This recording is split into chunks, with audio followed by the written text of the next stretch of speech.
Good evening, everyone. Am I audible to you all? Shall we start the discussion today?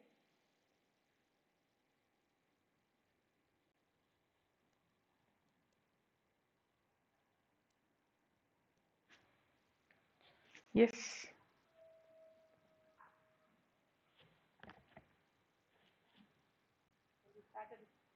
Okay. Yes. So, good evening. So, we have been successfully discussing the previous year question papers. So, in that, in that series, so today we'll be discussing 2015. So, my opinion is you should be at least thorough with minimum of 5 years, maximum of 10 years of question papers.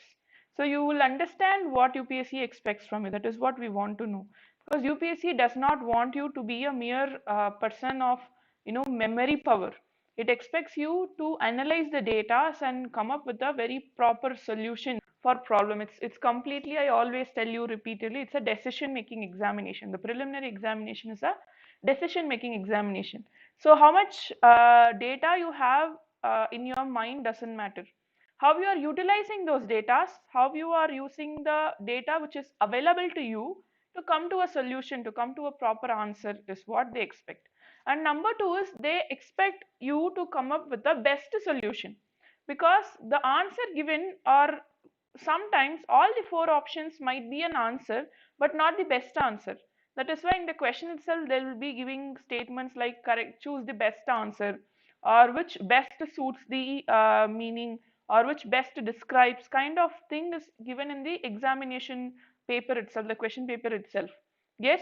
So think about this. So what is this exam about? This exam is not about the content. So content part we work throughout the year, we work, every attempt we work for the content part, but we miss the strategy part, we miss the the decision making part, we miss the important details given in the question paper. So that is what we will be seeing in all these. We have been seeing all these previous year discussion. Today also we'll be seeing that. So I'll be skipping the current affair, then current affair, which is not relevant today. But sometimes I will have used those questions to show you how to come up with the answer, from the question itself. That is what we are doing for the past 2 days. Today and tomorrow we will be doing it. We will be doing it in a better format also, so that when we are finishing the discussion, you should be good to attend any question paper. Okay, so this will come only with the UPSC question paper, because UPSC question paper you have to understand with the previous year questions only. That is why this discussion is very, very important. Fine. So for giving me this opportunity, I would like to thank Unacademy, because they are the India's largest learning platform, and they are giving so much benefits to the students. So they want everyone who are subscribing, everyone who are using the Unacademy platform to be successful. So about me and introduction, I am Suba Keerthana. So I'm basically an engineer of electronics and communication background, and I have 4 years of teaching experience in terms of civil services and TNPSC.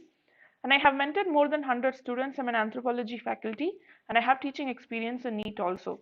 So use my Telegram channel's link. So once the classes are over, I'll be sending you the 4 PDFs of all these previous year questions. Along with that, you can follow my Unacademy profiles link. So why I tell you to follow my link is that, or just go to the Unacademy platform and search for my name, R. Suba Keerthana, because you'll be finding important concepts. Sometimes it will be very tough to finally, the last minute revision will be very tough, so that you can use my videos, use my special class sessions which are recorded, to understand basic concept, understand most important concepts. Yes. Yes.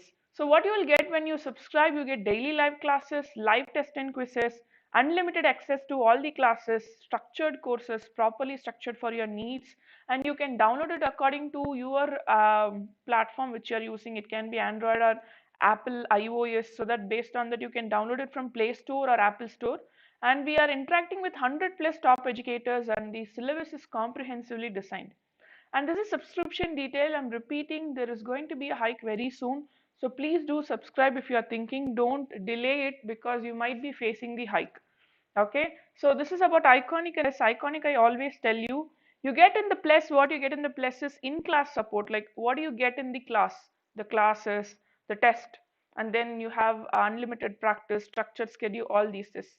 But in Iconic, you go beyond the classes. Like when you are preparing out of the class, also you get the support from the Unacademy. That is why I tell you, the people who are preparing new, or who have been giving attempts but you're not sure about what is the hindrance, you should definitely go for Iconic. Do not worry, here you have no cost EMI. Don't worry about the fee. You have no cost EMI. Number one, you have no cost EMI for 12 and 24 months. Along with that, you can use my code SUBA. You will get a 10% of offer from this fee structure. This is applicable for both Plus and Iconic. You can use my code, and you can use the EMI, no cost EMI option also. And this is my special class. So see, actually I will tell you, don't worry, just go to the Unacademy. In Unacademy, go and search for my name, R Suba Keerthana. Okay, so you'll go to my profile. So if you go to my profile, so under that profile you have the concept like plus, free courses, and then you have about. So this is how any this is how any of the profile, educator's profile, will look like. In that, you go to this plus section, you chose that plus section. Under that plus section, you have the concept of this special classes. Okay, special classes.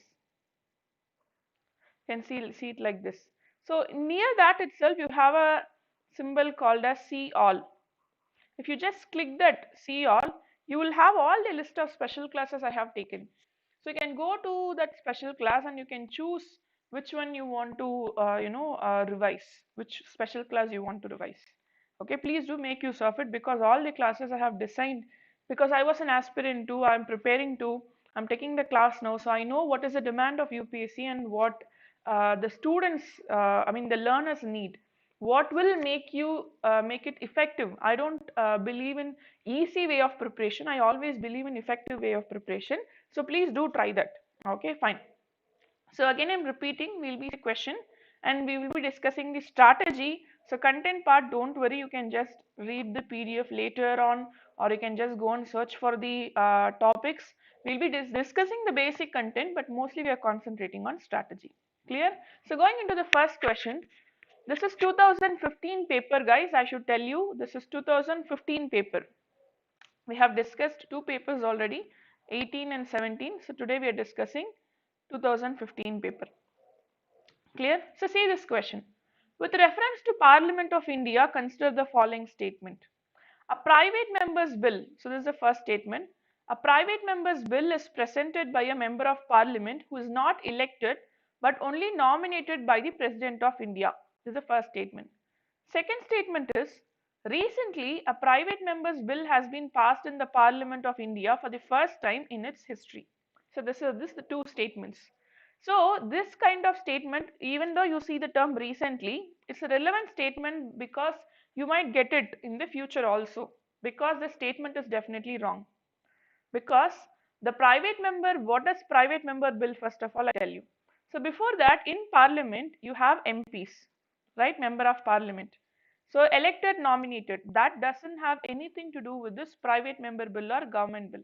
Government bill is passed by a minister MP. Okay, he should be a minister, then it is called as government bill. If he is a non-minister, he's just an MP, okay, he's non-minister MP, then we call it as private bill. But here they have given the statement like he has not been elected by only nominated. Even though he is nominated, but if he is a minister, if he is bringing up a bill, we call it as a government bill only. This statement is wrong. And then recently a private member bill has been passed. See, private member bill has been there for a very long time. It's not a very new phenomena. Even though it was 2015, it is not a very new phenomena. So if you get this question in 2020 also, if you see that for the first time, no, it has been there for a very long time. So here both these statements are wrong. Do you understand why? See, in terms of polity, you should be very clear about the concepts. So better go and watch my polity videos. So in that I have chosen the important topics. Especially you should be definitely seeing on topics like Rajya Sabha versus Lok Sabha, and then amendment in basic structure. And then you should be seeing about emergency, budget and all. Usually people don't discuss in the classes. You don't find much videos on budget. That's why I chose those topics. Budget is like very important. Many people don't know what is appropriation bill. Appropriation bill is like only with the appropriation bill, money can be taken out of consolidated fund. Fine. So these kind of important points you should definitely see. Okay, next. So now do you understand how I came to conclusion? Yes. Second, with reference to the difference between culture of Rigvedic Aryans. So Rigvedic Aryans. Okay. Indus Valley people. So what does Rigvedic Aryans mean? So what are the four Vedas? So in that, if we talk about Rigvedic Aryans, which means we are talking about the early Vedic period. That is what you should keep it in mind. So Rigvedic Aryans used the coat of mail and helmet in the warfare, whereas the people of Indus Valley civilization did not leave any evidence of using them. See, in terms of Indus Valley civilization, you should be very clear about if you should be very clear about if they have been involved in warfare or not. Indus Valley civilization people were agricultural community. Okay, they had various trade and they had various agriculture, but warfare, you talk about warfare, Aryans are known for warfares. So the first statement is right because Indus Valley civilization people did not get involved in any kind of warfares as such. So they did not use any helmet or kind of concept. The first statement is right. Rigvedic Aryans knew gold, silver, copper, whereas Indus Valley knew only copper and iron. This is wrong. Indus Valley had the evidences of gold. Fine, so the statement is wrong. Rigvedic Aryans has domesticated horse, whereas there is no evidence of Indus Valley people have been aware of this animal. This is also wrong. Indus Valley civilization also they were having the evidences of horse, not domesticated, but it's not we cannot accept the fact that they did not completely know about, they were not aware about this animal at all is wrong. They were about this animal, but domestication, here the question itself, they are not talking about domestication by Indus Valley. They're talking about Rigvedic Aryans domesticated, that's right. But Indus Valley people knew and remains have been found out. Okay, so the third statement is also wrong. So coming here, you are eliminating the second statement for sure. And then third statement, the answer is A. Okay, it's a straight question about Indus Valley civilization and Rigvedic period. So you need not think about it. It's a very straight question according to me. Okay, yes.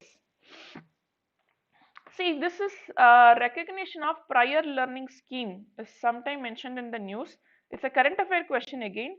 So for this question, the answer is certifying the skills acquired by construction workers to traditional channels. So prior learning scheme.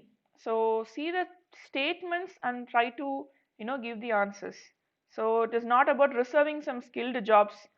Certifying the skills acquired by trainees under the National Skill Development Program. It was a current affair that year.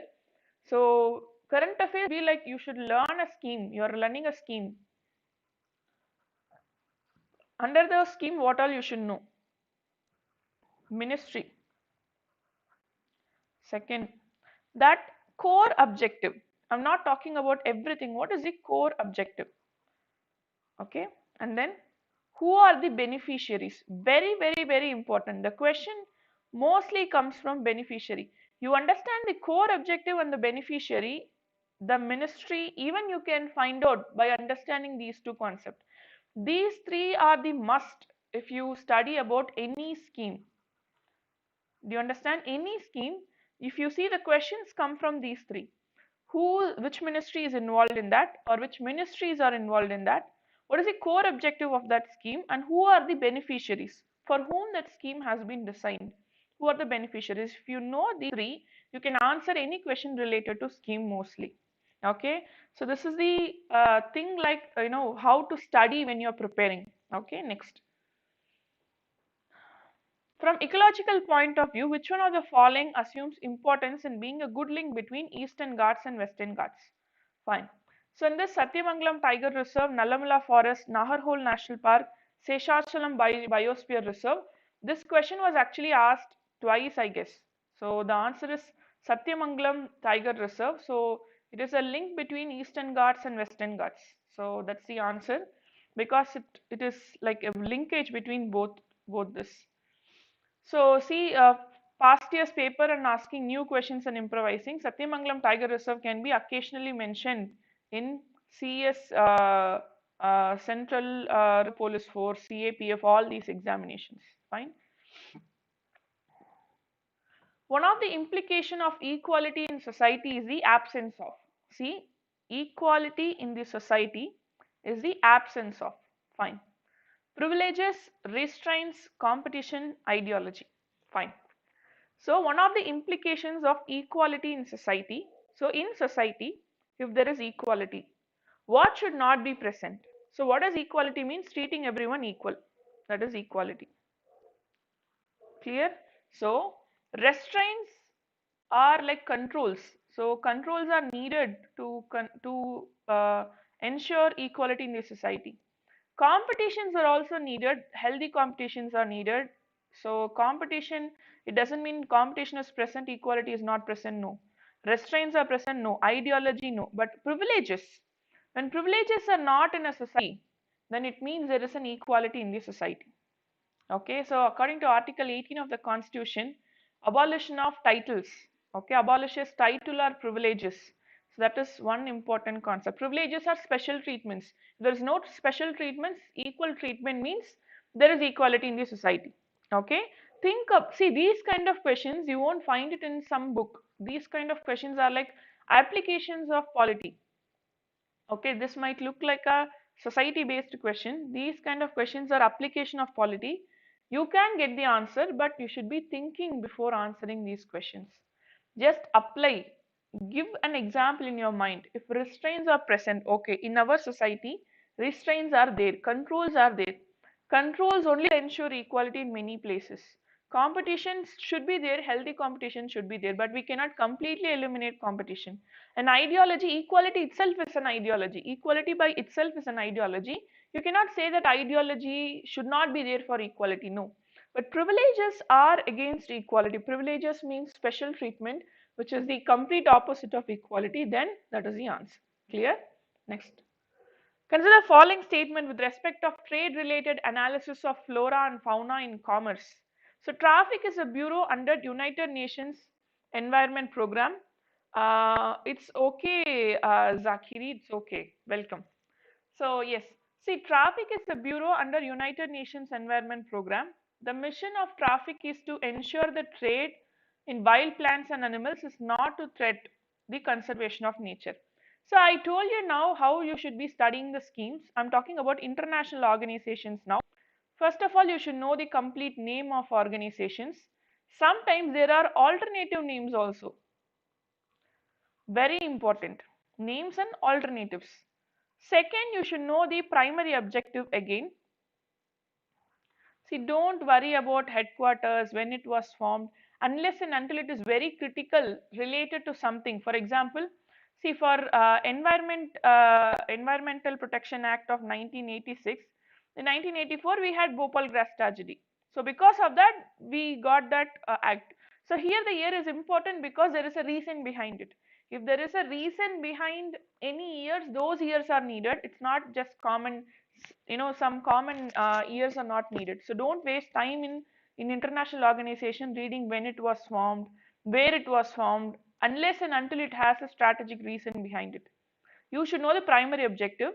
And third, you should know it is a non-governmental or partnership or intergovernmental. These three have various, I mean, these three have major differences. You should know every organization, is it an NGO or a partnership organization or an intergovernmental organization. And fourth is beneficiary again. What do they work for? Beneficiary here is a common term. It's not just people, nation or whoever they work for. Fine. So this is what you should know. Definitely you should know about all the international organizations. Sometimes you should know about their reports and indices. Clear? So why I talk about this is because traffic is a bureau under United Nations Environment Program. No, because traffic is a traffic is a strategic alliance between IUCN and Worldwide Fund for Nature. Okay, so that is a very important concept. Traffic is not under UNEP. The first statement is eliminated if you find what kind of organization it is. That is why these questions can be answered. See, I'm telling you again, strategy starts from the preparation level. Okay, so don't worry. Whatever you have now, just revise it. Okay, that will help you a lot. Strategy should start from preparation level itself. What data I should take it inside. So this is one such data. Traffic is to ensure trade, yes. And one more thing, when you are studying about an environment related international organization, if you have any term saying ban, completely ban, it's wrong. Very few, I mean very few, one or two organization only can ban, because every country is sovereign here. It can only reduce or voluntary kind of words, or regulate. These kind of words can be accepted. These kind of words are correct.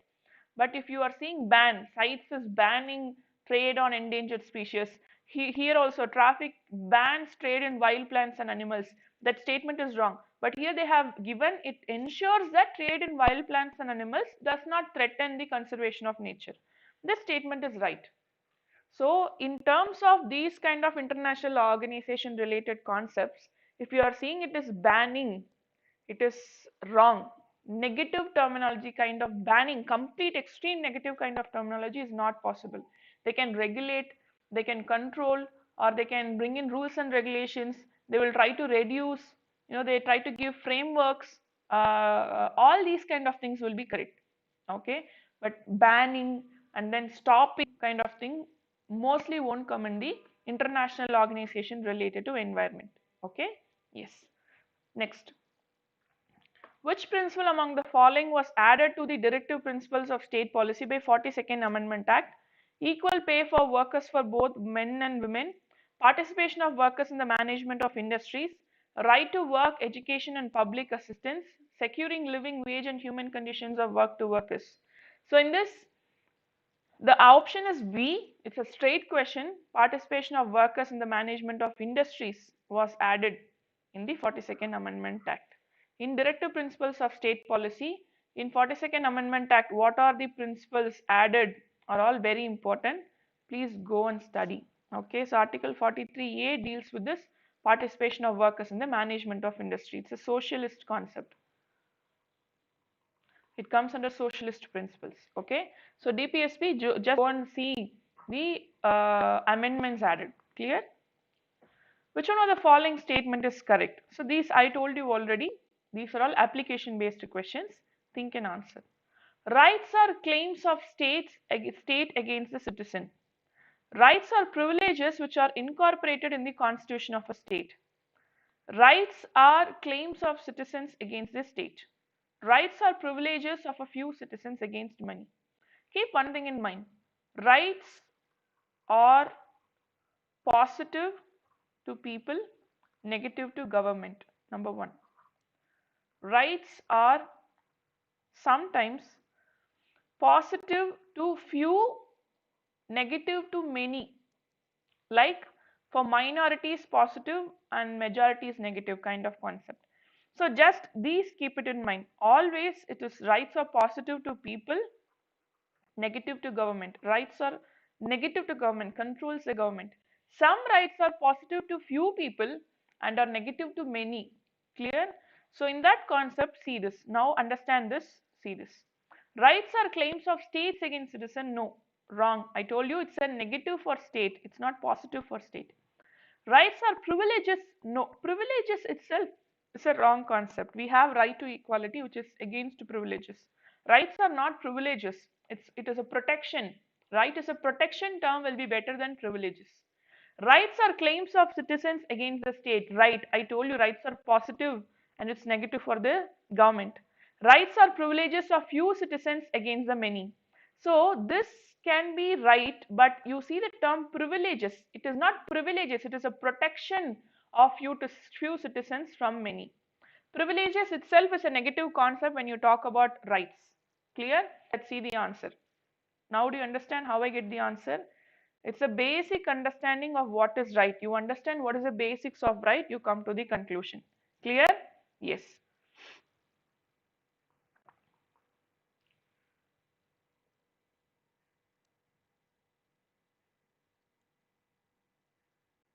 Next, we'll go to the next question. Which of the following gives global gender gap index? So it is like give asked many times. So global gender gap index, when you come to this, you can eliminate UN human rights and UN World Health Organization, but sometimes you will get confused between UN Women and World Economic Forum. But it's World Economic Forum because it's a standard report. So I tell you already, World Bank's report, World Economic Forum's report, and then these two reports are very important because they release the majority of most important reports. If you study these two reports, you will find most reports coming in the questions. At least you can use them in the elimination process. Clear? So please go and study what are all the reports released by World Bank and World Economic Forum, because World Economic Forum releases some eight to nine reports, minimum of 8 to 9 reports. So just go and see all those. Which of the following statement is correct regarding the India Hackathon 2017? So it's a 2017, I'm sorry, it's not 2017. One second, because this question came in 2015.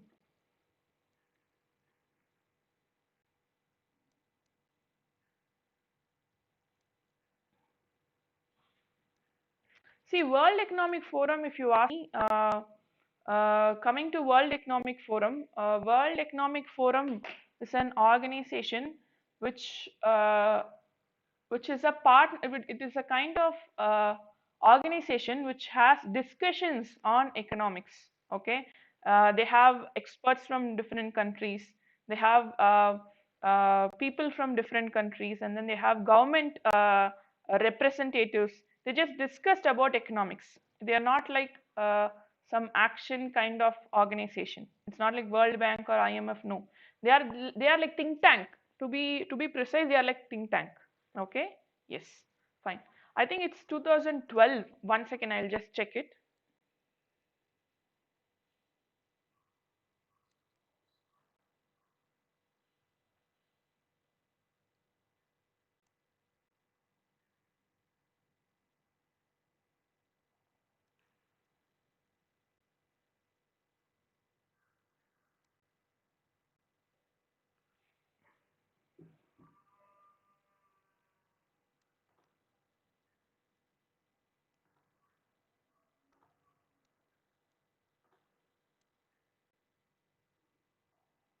I'll come back to that question, guys. Okay, don't worry. I will just come back to that question. We'll just see other questions.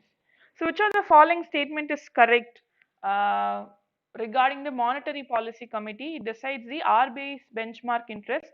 It's a 12-member body, including the governor of RBI, and it is reconstituted every year. It functions under the chairman of Union Finance Minister. Select the correct answer using the code given below. See, so this one is a, this one was a question based on the current affair related to Monetary Policy Committee. One second. Monetary Policy Committee. So here the answer, it is again related to current affair. It's not relevant as of now. So it's decided, it decides the RBI benchmark, but it's not a 12-member body. It is a 6-member body where you have 3 members from RBI and 3 members from the government side. So what happens? It was seen as an interference in the monetary policy.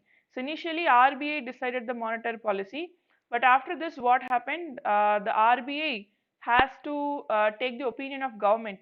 So 3 members from RBI and 3 members from government. So sometimes what happened? If one member even disagrees inside the RBI, if one member at least have a difference of opinion, then the government's decision will be taken the support.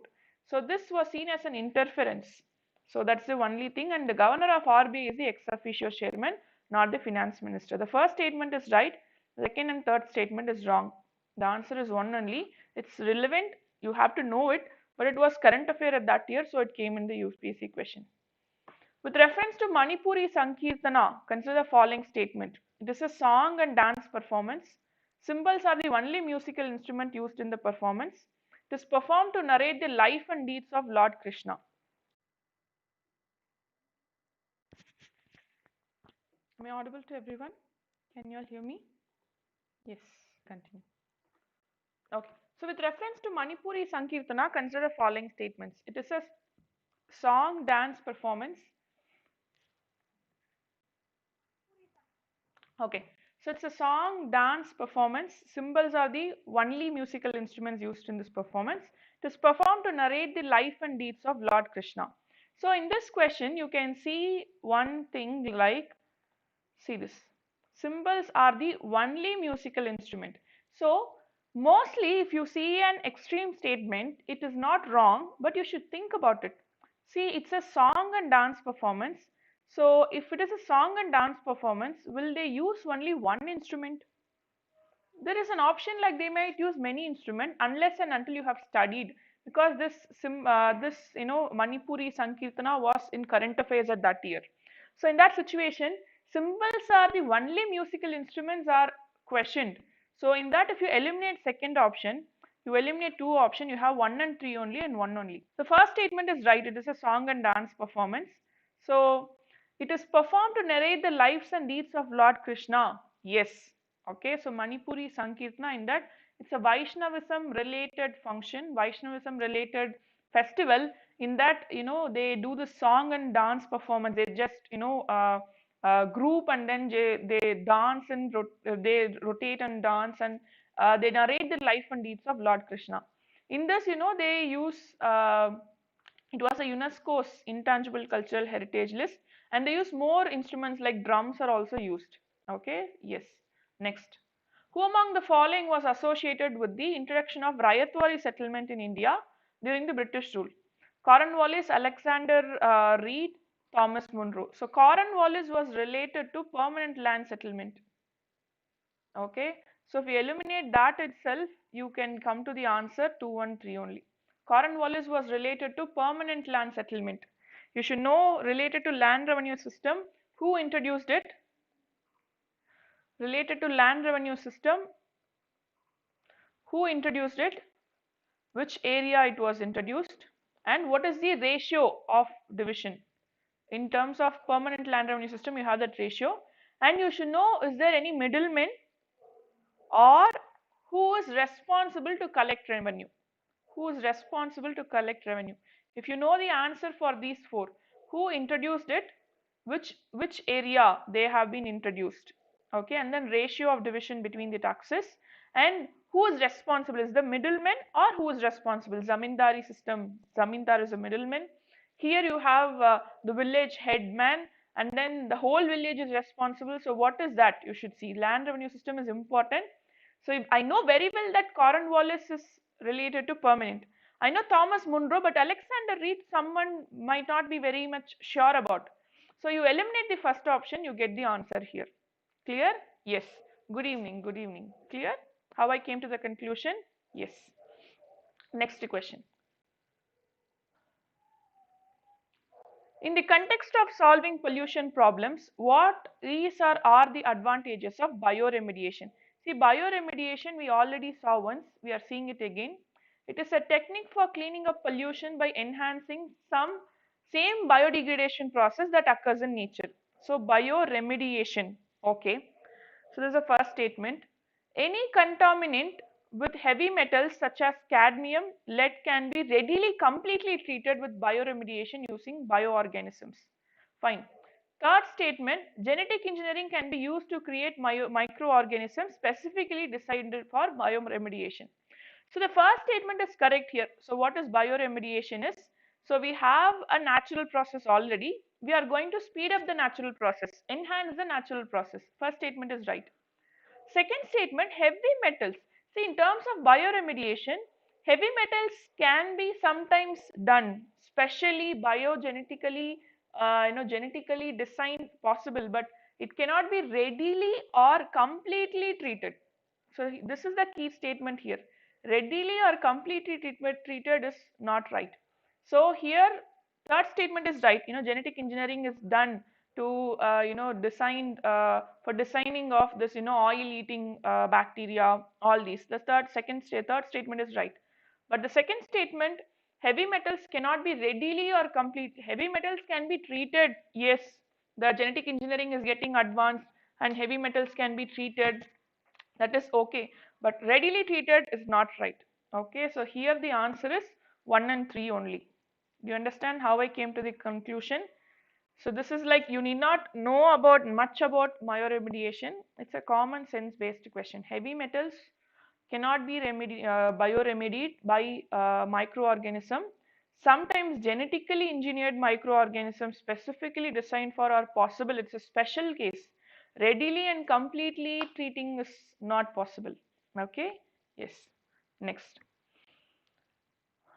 The Trade Disputes Act of 1929 provided for. See, Trade Disputes Act of 1929 provided for participation of workers in the management of industry, arbitrary powers to manage to quell industrial disputes, an intervention by the British court in the event of trade dispute, a system of tribunals and a ban on strikes. Clear. 1929, before independence. When it is before independence, keep one thing in mind. Before independence, are they fair or they are not fair? Do you understand what I'm asking about? Before independence, British were ruling us. British were ruling us, and British ruled Indians, and Indians were mostly workers. Britishers were mostly the heads. So, see this participation of workers in the management of industries, British were not that good people. Arbitrary powers to manage to quell industrial disputes might be, you might think about it. An intervention by the British court in the event of trade dispute, but see this, a system of tribunals and ban on strike. The first very important concept, under the Trade Disputes Act of 1929, they banned strikes. Today, the strike is one of the right, but that day they banned that strike. And keep very importantly in mind, it is before independence, and it is not that first definitely will not come because they were not fair.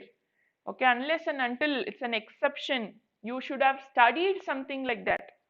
Okay, only then you can talk about that. Mostly they were unfair. Okay, so using that you can come to the conclusion here, and it is also a straight question. You should know about this Trade Dispute Act of 1929. Okay, next. Local self-government can be best explained as in democratic decentralization. Straight question. Local self-government can be best explained as, that's what I'm telling you. Federalism, administrative delegation, direct democracy is not wrong. But you're asking about best explained. When I started this video, I told you, UPSC expects you to come with the best solution, not a solution, any normal solution, the best solution. Here also they asked, democratic decentralization is the major aim of local self-government. Okay, yes, fine. Next. Consider the following statements. With reference to the Constitution of India, the directive principles of state policy constitute limitation upon legislative function, executive function. See, what is directive principles of state policy? When state is making a policy, it gives directions. That is the directive principles of state policy. So here we know about it is giving restriction of legislative functions, executive functions, whatever. But if you talk about restrictions, limitations, whenever you see the term, you should keep it in mind fundamental rights. Fundamental rights limit the function of government. It can be legislative, executive, all these things. But in terms of directive principles of state policy, they do not limit, they ask, they direct, they want the government to do something. That is the first point. It's a positive for government. DPSP is positive for government because it asks government to do something. Fundamental right says government not to do something, do not discriminate. Okay, and then they talk about you not interfere in the privacy. You should not take the life of people. They talk about the control in the fundamental rights. They talk about something to do in the negative, positive. They want the government to do something in DPSP. First concept. Second concept, on the other side, if you see, DPSP cannot give limitations because it is non-justiciable. First of all, there are two reasons why the answer will be neither one nor two. First of all, it's positive for government. They do not limit the government. They want the government to do something. It's a positive concept, and they're non-justiciable. So even though they are trying to limit the government, they cannot be doing it because they cannot be questioned in any court. Clear? So the answer is neither one nor two. The term digital single market strategy was seen in news. Refer to. It's a current affair, European Union. Okay, it was a current affair. See, news in news. They have asked it in news. At one of the places in India, if you stand on the seashore and watch the sea, you will find the sea water recede from shoreline a few kilometers and come back to the shore twice a day, and you can actually walk on the sea floor when the water recedes. Okay, so this is Chandipur. It's an important place. So in that, Chandipur on sea and Gopalpur on sea are frequently mentioned in UPSC. Chandipur Sea and Odisha in beach is a unique that water resides up to 5 kilometers during the ebb tide. So you can literally walk into the beach. So what happens? The water resides and you can walk into the beach. You can walk onto the sea floor and water comes back. Okay. So this is the thing. Prohibition of Binami Property Transaction Act of 1988. Consider following statement. Very important. A property transaction is not treated as Binami transaction if the owner of the property is not aware. This is the first statement. Okay. Properties held Binami are liable for confiscation by the government. The Act provides three authorities for investigations but does not provide any appellate mechanism. Okay. See this question, property transaction is not treated as Binami. See, let's take a situation. So what I'm doing, I'm illegally, doing Binami transaction on someone else's name. I'm like, adding properties. So there is a inquiry. I'm telling I don't know. I don't know about it at all. Okay. How is it even possible? Do you think that government will take that, will buy that? No. First statement is wrong. Okay. You know it or not. You can't. What is the proof that you don't know? What can you show as a proof that you know or you don't know? First statement is itself irrelevant. It's not sensible at all. Someone can simply claim that I don't know about it and easily escape. So this is definitely not the answer.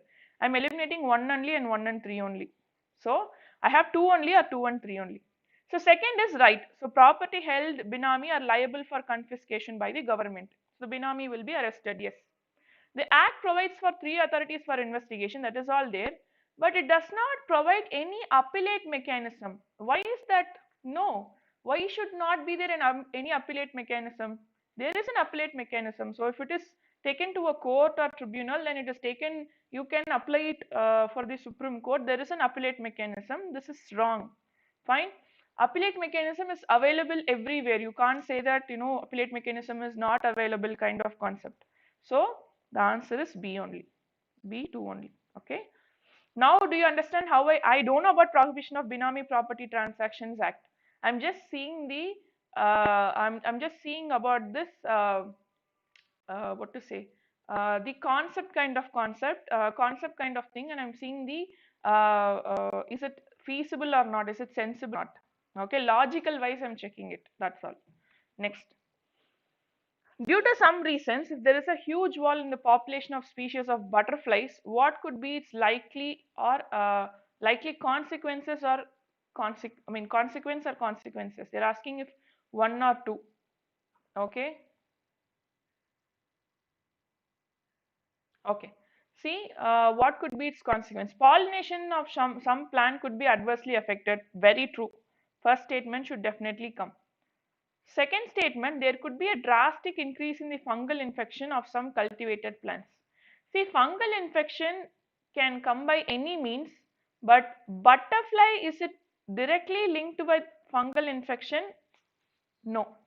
Okay, so the second statement is wrong. It could lead to fall in population of some species of wasps and spiders and birds because when they feed on butterfly as food, in food chain, when butterfly is completely destroyed, obviously the other in the food chain, other people, other tropics which are linked on butterfly might fall. So first and 3, 1 and 3 only is the answer. Now do you understand how I come to the conclusion? First is right, pollination of some plants could be adversely affected because butterfly is one of the most important pollinating agent. Okay, that too in spring season, if you see, Many butterflies will be available, and that time you will see the you will see the new flowers coming up. It's very important. Fungal infection, butterflies are not directly linked. Okay, it is given to just confuse you kind of thing. It's not fungal infection, they are not directly linked. But it could lead to fall in population of some species, because when some species feed on butterfly, and when there is a decline in the or complete fall in the population of butterfly, what happens? The ones which are feeding on butterfly also will fall, the population will fall. That is how the food chain works. That statement is right. Clear? Yes, that is the answer. It is possible to produce algal based biofuels, but what are the likely limitations of developing countries in promoting these industries? So they're talking about, they're not asking about algae based biofuels only. In developing countries, what are the problems? First, production of algae based biofuels is possible in sea only and not on continents. Setting up and engineering the algae-based biofuels production require high level of expertise technology until the construction is completed. Economically viable production necessitates the setting up of large-scale facilities which may raise ecological and social concerns. Okay. See, here they are talking about the developing countries, number one. Number two, here in terms of algae, we know very well algae can be grown outside the sea also. Okay, freshwater algae are there. Sometimes they be grown in farms also, artificial habitat also they can be produced, right? So in that statement, if you see, the first statement is wrong. It's not like it's possible only in the sea, not on the continents, wrong. So seeing here, I eliminate the first statement, I eliminate these two. And then setting up and engineering the algae-based biofuel production requires high level of expertise. We're talking about developing countries. We're not talking about developed nation. Developing countries lag in two major things, technology and economy. Yes. In that, if I eliminate technology and economy, see here, yes, they do not have the level of expertise and technology. The second statement is right. Economically viable production necessitates the setting up of large-scale facilities which may raise ecological and social concerns. Very true. It's for all the countries, not just developing countries, all the countries it is true. So if you see, the answer is 2, 1, 3 only. Now, do you understand how I come to the conclusion to this? Here, two things are needed. Two keywords in the question you should be seeing. Number one keyword is you're talking about algae based biofuel. This is first keyword. Developing countries is second keyword. So in terms of this, production of algae based biofuel is possible in the sea. That is wrong, completely wrong. Algae can be grown anywhere if the possible, if the needed habitat is given, needed conditions are given, it is possible. So this is the answer. Clear? Next. Which of the following is the objective of National Nutrition Mission?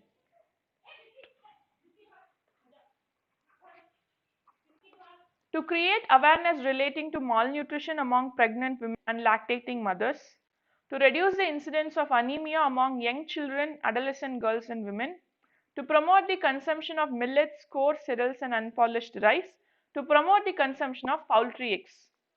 So select the answer. So we know one thing for sure, that all the above is not the answer. So you have to choose either 1 and 2 only, 1, 2 and 3 only, 1, 2 and 4 only, 3 and 4 only. So I already told you, whenever you are studying about any national schemes or anything, you should be very careful about the core objective. In this statement, the core objective is to reduce the incidence of anemia among young children and adolescent girls and women is the perfect answer. So you see, where are 2? Okay, unfortunately 2 is present in all the 3 statements. To create awareness relating to malnutrition among pregnant children and lactating mother, yes. Targeted distribution, public distribution system. Okay, that is one thing where they concentrate especially on pregnant women and lactating mothers. Reduce the incidence of anemia, yes. But consumption of millets, coarse cereals, unpolished rice are not the objective of National Nutrition Mission. And poultry eggs are also not included in National Nutrition Mission. Poultry eggs are sometimes included in midday meal scheme. But poultry eggs are not included in National Nutrition Mission. And poultry eggs are also not included in National Nutrition Mission. Poultry eggs are sometimes included in midday meal scheme, but That too was given later, but it does not come under this concept of this, National Nutrition Mission concept. So here the answer is 1 and 2 only. Okay. Yes. See, be very careful. Is it food security or national nutrition? You should be very careful when answering. Okay. Next. The Factories Act of 1881 was passed with a view to fix the wages of industrial workers. So there are two statements here. The Factories Act of 1881 was passed with a view to fix the wages of industrial workers and to allow the workers to form trade unions. I already told you what before independence, 1881. Do you think they will allow workers to form trade unions and fix the wages to industrial workers? No, definitely no. N.M. Lokande was a pioneer in organizing the labor movement in British India. So second statement is completely based on fact. For this you should know the fact. But first statement I can readily eliminate it because I told you already before independence the labor laws were not fair for the laborers.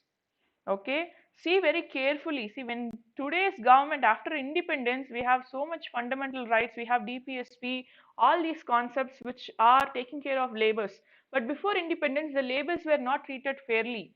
So based on that, see, two trade related questions have come in that particular year alone. Fine. So always these kind of questions repeat. You will have answer from one question from previous question, some other question. Fine. So be very clear when you are answering these kind of questions. Think in answer. Okay. Next question will go. In the context of mitigating the impending global warming due to anthropogenic emissions of carbon dioxide, which of the following can be potential sites of carbon sequestration?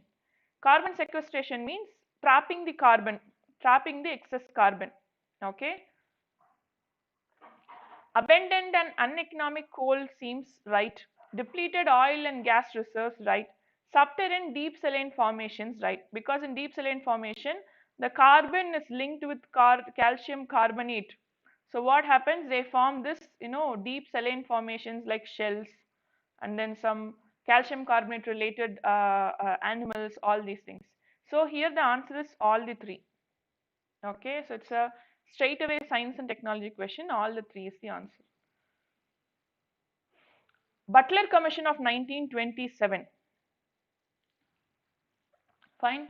Define the jurisdiction of central and provincial governments. Define the powers of Secretary of State for India. Impose censorship on national press. Improve the relationship between the Government of India and Indian states. Okay.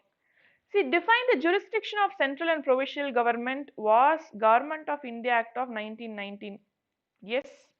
Define the powers of Secretary of State, Government of India Act of 1858. Censorship Press, Vernacular Press Act. Now tell me what is the answer. So you should know what you know clearly so you can answer what you don't know. Do you understand how I came to the conclusion to this question? So I know defining the jurisdiction of central and provincial government in the diarchy was clearly mentioned in Government of India Act of 1919, fine, or Montague-Chelmsford reforms. Defining the powers of Secretary of State came in 1858 Act itself. Vernacular Press Act, we know very well, which imposed the censorship on national press, fine. And finally, improve the relationship between the Government of India and the Indian state was this Butler Commission formed. Okay, yes. So you know something, use that to come to the answer about what you don't know. I always tell you, you should eliminate only with the background. Without you know the background, you cannot come to the answer. Okay, next. The term domestic content requirement.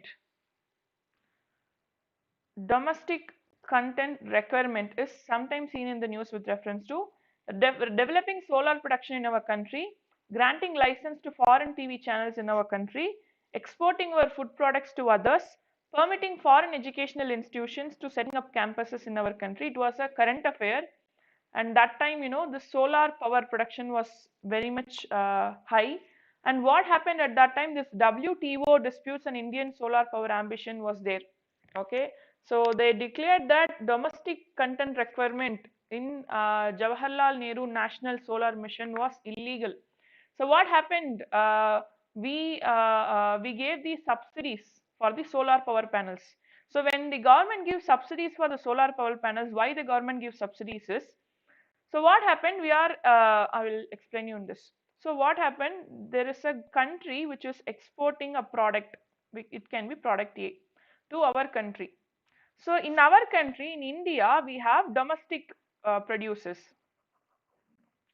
Sometimes what happen, if that country which is exporting it is, giving us in a very less price, very less cost, what happens?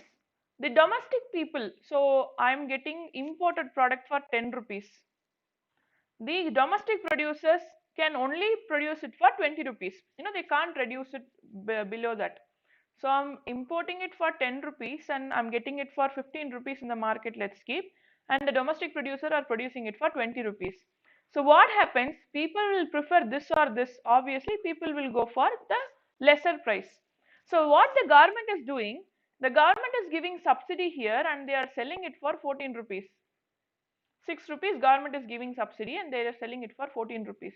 So what happens? The trade of this country is getting affected. Here the World Trade Organization comes and they try to regulate it. Okay, so this kind of subsidy issue comes in many places. Okay, so sometimes we call it as anti-dumping, anti-dumping tax, many things comes, but this subsidy related concept is very, very important. Okay, yes. The nuclear security summits are periodically held under the aegis of United Nations. The International Panel on Fissile Material is an organ of International Atomic Energy Agency. Okay, fine. So first, nuclear security summits are periodically held under the aegis of United Nations. Okay. See, actually this nuclear security summit on nuclear security is hosted by United States and it's not by, United Nations.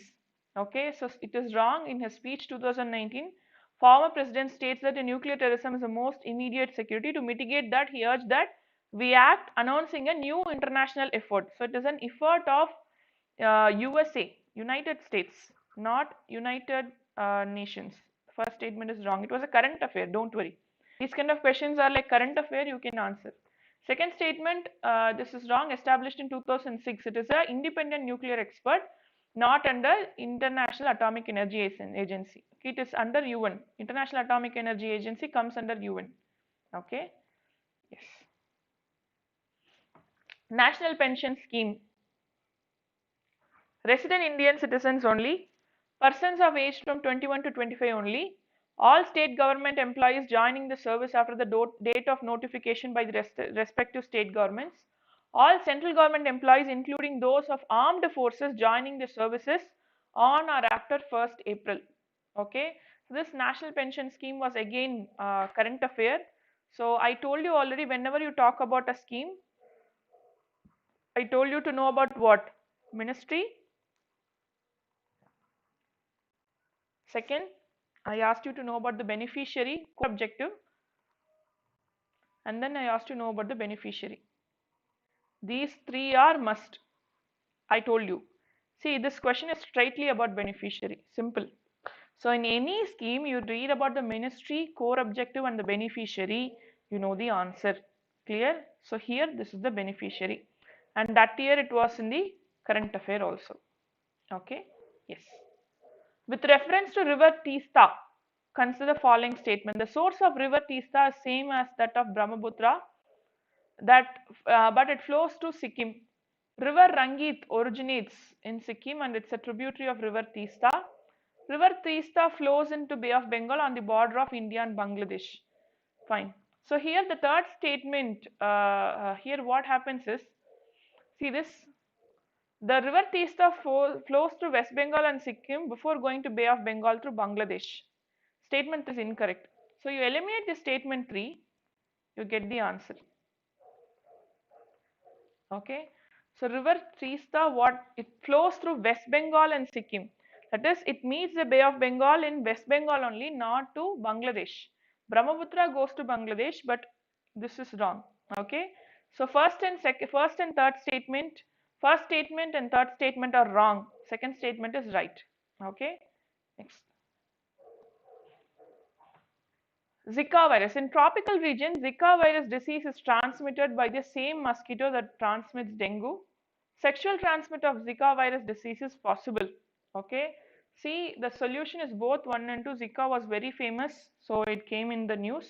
So it's again current affair based question. Dengue mosquito. Okay. So that is the question.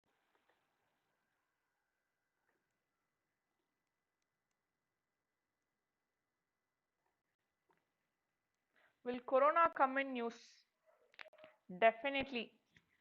Maybe you get straight question from corona, or you get question related to virus, communicable disease, or you may get question related to vaccine, because vaccination has become very, see, you can even note it down.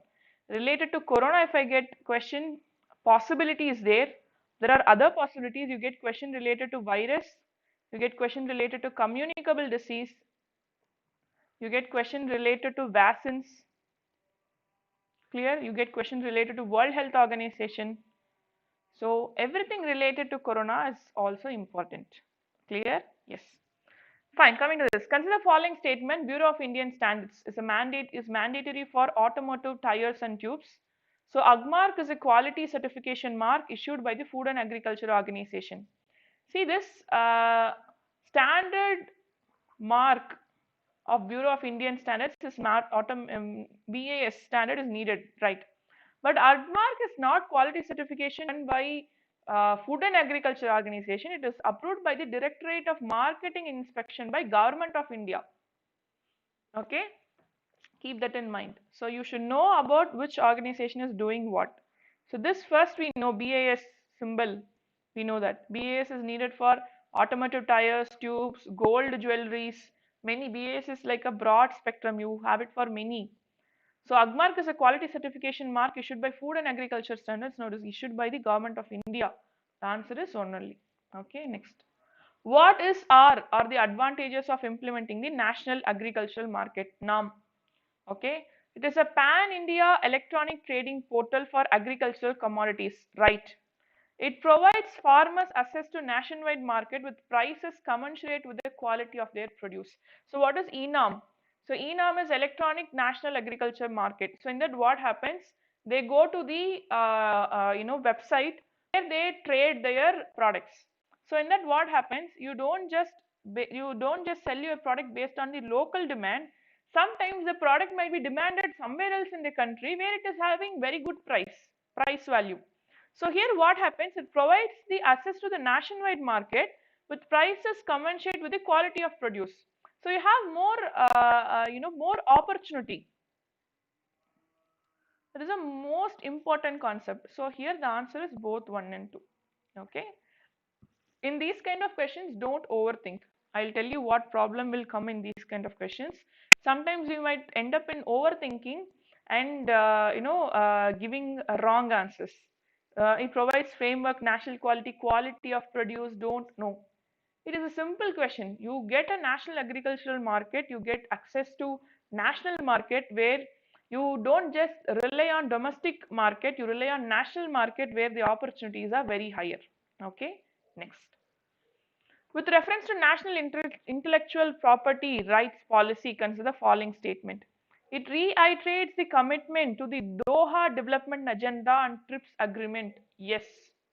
Department of Industrial Policy and Promotion is the nodal agency. See, keep thing in mind, intellectual property rights is related to trade. Keep that in mind. So, industrial policy and promotion, yes, that's the right answer. Okay, so yes, because it is related to industrial policy and promotion. Very good, because intellectual property and GA tag is completely related to trade. So if you get this intellectual property, you can convert it into monetary benefits. Fine. So the answer is both 1 and 2. Next. According to Wildlife Protection Act of 1972, which of the animals cannot be hunted by any person except under some provisions provided by the law?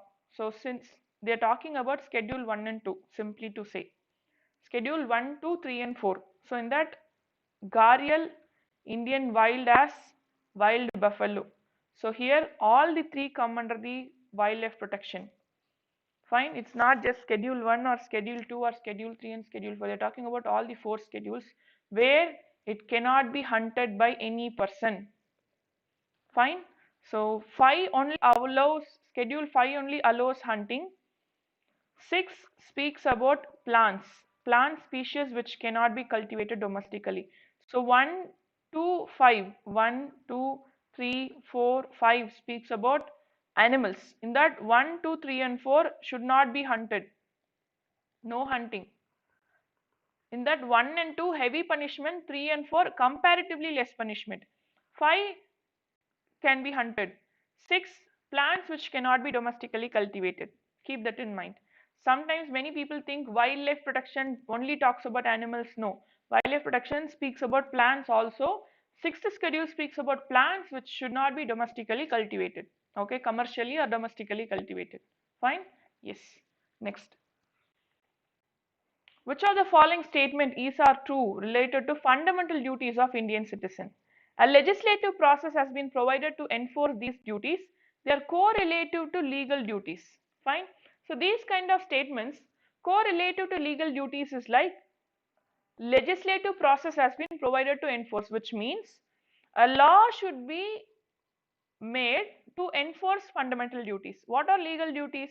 You have a law which enforce duty. Both are like similar. Okay, that is what they are giving. The first statement, they are just giving it in a different format. That's all. Fundamental duties are duties which are mentioned in the concept of fundamental duty, part 4A, but they are not justiciable in court. So what happens? Some duties are enforced by law, parliamentary law. Legal duties are again which comes under some law. Under that you have certain duties that has to be followed. So both are correlative to each other. They are like, they have similarities between each other. So the answer is both 1 and 2. These kind of statement, correlative kind of statement might sometime, be different, and you might feel it is a trap sometimes. No, simple, they both are like similar statements. Okay. Yes. Okay, so it's a match the following kind of question. Radha Kanthadev, first president of British Indian Association. Uh, this is the second. Gazulu Lakshmi Narasu Chetty, founder of Madras Mahajana Sabha. Surendranath Banerjee, founder of Indian Association. Which of the following are matched? So it's again based on fact, purely based on fact. Unless and until you know the fact, these questions cannot be answered. Clear? There are certain questions I'm telling you are riskier. Unless and until you know the fact for sure, please don't risk those questions. Sometimes in history, so I always divide history into 3. So ancient, medieval, modern. You know that very well. In modern, I divide it further into 3 till 1857. 1857 to 1915, which is arrival of Gandhi. After 1915, this 1857 to 1915, most questions, these kind of questions come from this stage only, 1857 to 1915. But we fail to concentrate on that place. At least one question you get every year from that part only. Okay. One more thing is, these facts are very tough to remember. Sometimes we can't remember these facts. Sometimes we don't even know the source of these facts. In those situations, I'm reminding you again, it's not 100 out of 100 you have to write, you have to attempt. So it's minimum of 75, maximum of 90 questions you have to attempt. 90, some people who are very confident can go beyond 90, but I suggest 75 to 90 is the safest part. So 75 to 90 is the safe place. So it means at least 10 questions you should not be attending. So one of those such questions are these kind of fact-based questions. Do you understand? So I clearly recommend don't take risk on these kind of fact-based questions unless and until you know. If you know, I have studied it, ma'am, I'm very sure, please go for these kind of questions. It's not like everybody will have the same 10 questions as the risky questions. No. Some people will be aware about this. Some people will not be aware about some other questions. Minimum of 10 questions will be a riskier questions that you should find out based on your, your factual knowledge. Clear? Yes. Which of the following is not embodied in the preamble of Constitution? Liberty of thought, economic liberty, liberty of expression, belief. So, justice we have economic, social, and political justice, but liberty of thought, expression, and belief we have, but not economic belief. It's a straightaway question in preamble. See, preamble, even though they are non-justiciable, even though there have been so much controversy, and it has been finally given a verdict that it's an integral part of Constitution. It is not a source of power, but it can be used only for checking the constitutionality. But still, many questions come from preamble because preamble is the basic understanding of our constitution. See, justice we have economic, social, and political justice, liberty of thought, expression, and belief. So please be very careful in terms of preamble based questions. So straightforward question. Quality Council, Quality Council of India. Quality Council was set up jointly by the Government of India and Indian industry. The chairman of Quality Council of India is appointed by the Prime Minister on the recommendation of industry to the government. Okay. See, this question, which of the statement is correct? See, this question is current affair number 1. Number 2, don't try to use in this question if you are trying to use the common sense, you might get, deceived. So that's why I tell you, whenever you are going to a current affair based question, it's very important you read the current affair before answering. Okay? Yes.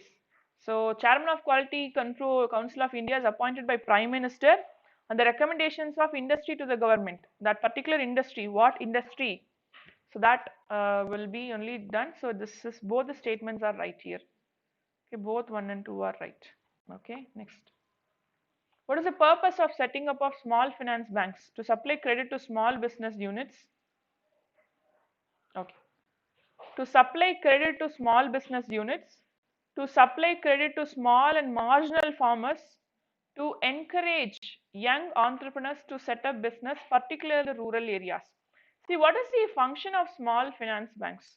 See, small finance banks function is to give credit to small business, to credit to small and marginal farmers, yes. But you don't have any, statement saying about rural areas. The first, it is again current affair, but still, I'm telling you this because the third statement seemed to be very right. To encourage young entrepreneurs to set up business, particularly in rural areas. It seems like very correct.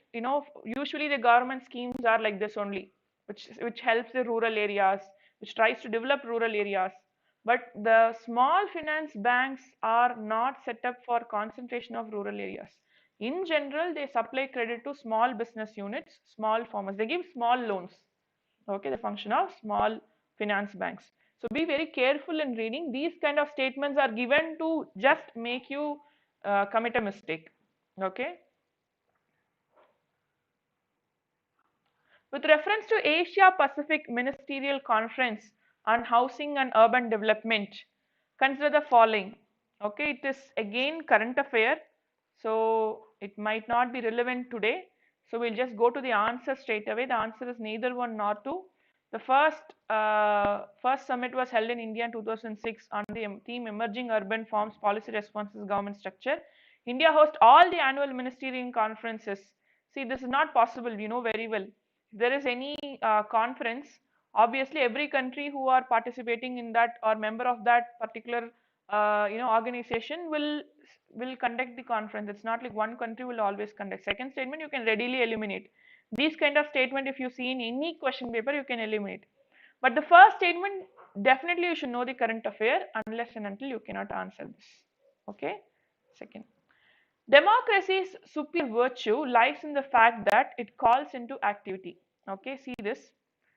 Democracy, they are talking about democracy's superior virtue. What is the superior quality of democracy? What makes the democracy superior? This is what simple.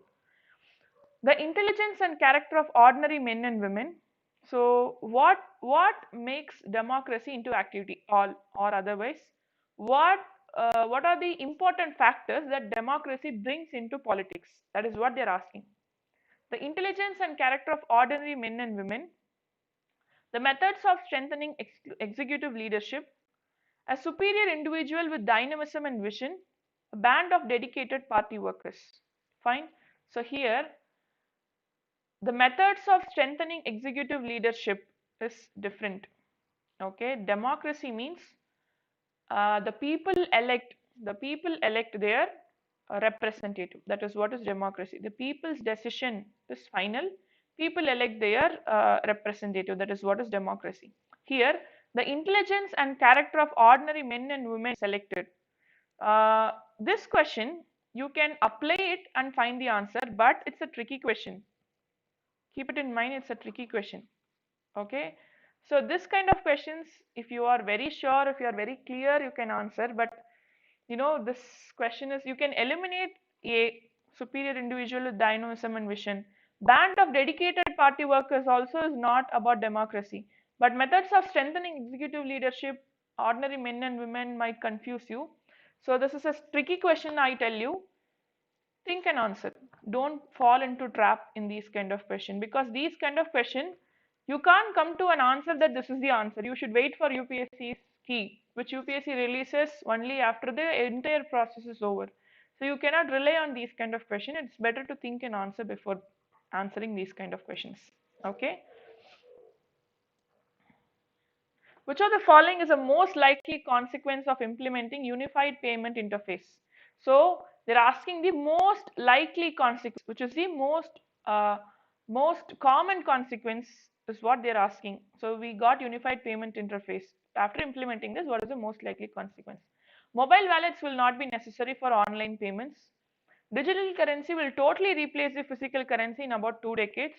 FDI inflows will drastically increase. Direct transfer of subsidies to poor people will become very effective. See, direct transfers of subsidies is direct benefit transfers. For that, we want bank accounts, not UPIs. We know that very well. Yes, direct transfer of subsidy is based on direct benefit transfer system, which is related to Jan Dhan Yojana. So what happened was the government is directly transferring it to the bank account itself, so that no middleman will be there, no problem of delay will be there. You can eliminate this. Unified payment interface is related to internal affairs. So FDI flows might come, might not come, but drastically increase. Most likely consequence is not, they are asking. This can occur, this might not occur. Digital currency will totally replace the currency in 2 decades. You cannot say that in 20 years, will it completely change? Okay, if that is the case, we have ATM which have been introduced long back. Okay, minimum of 15 years or 20 years back. Has it completely changed the physical currency now? No. There will be people who are having questions about UPI. Even today, many are not using UPI. Even I'm seeing regional disparities in using UPI. In some states, they don't rely on UPI at all. In some states, every small shops are having UPI. Okay, see very carefully, you're asking the most likely consequence, which will definitely happen. So in the mobile wallets will not be necessary for online payments. So what happens now, these mobile wallets were not necessary at that time. Now they are also incorporating UPI into them. Okay, so that is what is the important answer here. The term event horizon, singularity, string theory, stand-in model are sometimes seen in news. It's related to what? Observation and understanding of universe, study of solar and lunar eclipses, placing satellites in the orbit of the earth, origin and evolution of living organisms. See, origin and evolution of living organisms, or what is this or this or this. This is again a science-based concept. So I will tell you, this is again science-based concept, and here, unless until you know, please do not answer. Here it is related to observation and understanding of the universe. Singularity, string theory, standard model, event horizon, they are all related to observation of universe. Okay, so this is like a basic questions from science. Unless and until you know it, please don't, take a risk. With reference to agricultural India, how can the technique genome sequences often seen in news be used in immediate future? So genome sequencing, if you are using in immediate future, what can it be used? Okay, genome sequencing can be used to identify genetic markers for disease resistance and drought tolerance in various crops. These techniques help in reducing the time required to develop new varieties of croplands. It is used to decipher the host pathogen relationships in crops. So the answer is all the three. First of all, what is genome sequencing is properly developing, properly understanding the complete gene. You are sequencing the every part of gene and you're properly understanding it. So if you understand the gene properly, what all can happen? You can identify the genetic marker for disease resistance. So some plants are disease resistant. So you're analyzing the gene. Okay, this plant has this particular gene which is a disease resistance. So I can use this gene in whatever plant I want to be disease resistant. Yes. It helps in reducing the time required to develop new variety of croplands. You already have a proper gene. You are just, arranging the genes and you are developing what type of plant we want. And it can use to decipher the host pathogen relationships in crops. All the above are the answer. Okay. It's some people tell you in most of the science-based question, all the above will be the answer. Don't fall for that. We have seen many questions, we have seen many examples where all the above is not the answer. Even today we saw this butterfly question where the second option was not right. So if someone is saying most of the science and technology question, all the above is the answer, don't fall for that thing. Not true. Think and answer. Okay? Yes. The main advantage of parliamentary form of government is executive and legislature work independently. Obviously wrong. In presidential form only they work independently. It provides continuity of policy. No. The problem itself in parliamentary form is there will be a discontinuation of policy because it is very easy to dissolve the government. The executive remains responsible to legislature.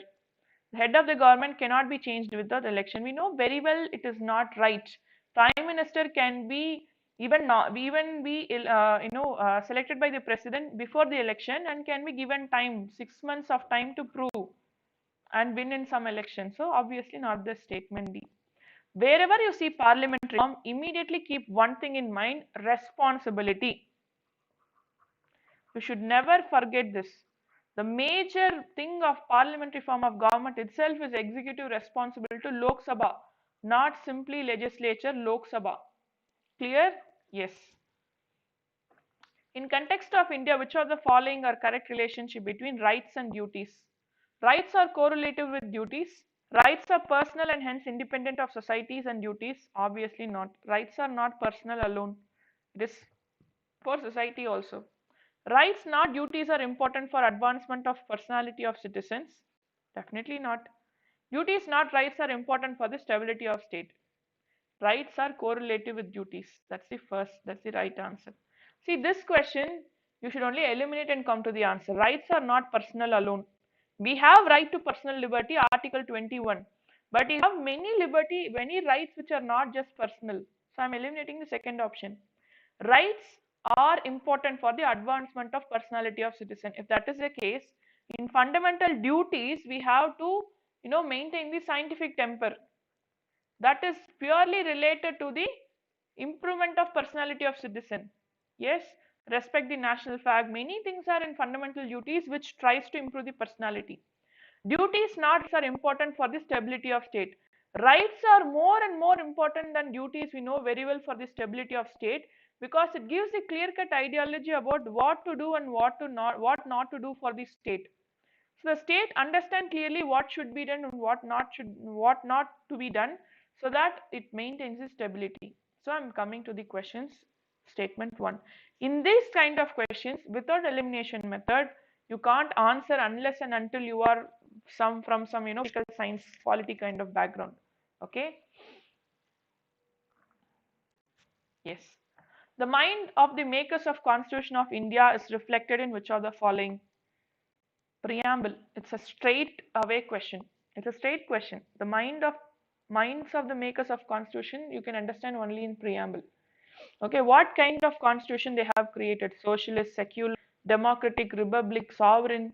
unity and integrity, fraternity, and then you understand justice, liberty. Yes, many things they have. What is the nature of Constitution of India? You can clearly understand from preamble. Okay, next. If you travel road from Kohima to Kottayam, see this is very interesting. Kohima, okay, Nagaland. Yes, Kottayam, Kerala. This question, unless and until you know India political map, you can't answer. It's not just knowing the map. You should know many important concepts. I already told you once. From northeastern states, if you should come to the the other part of the country, you should definitely cross Assam, and you can come out through Assam itself. So Nagaland, from there you come to Assam. Assam you come to West Bengal. West Bengal you come to Odisha. Odisha you come to Andhra Pradesh. Andhra Pradesh to Tamil Nadu. Tamil Nadu to Kerala. So 1, 2, 3, 4, 5, 6, 7.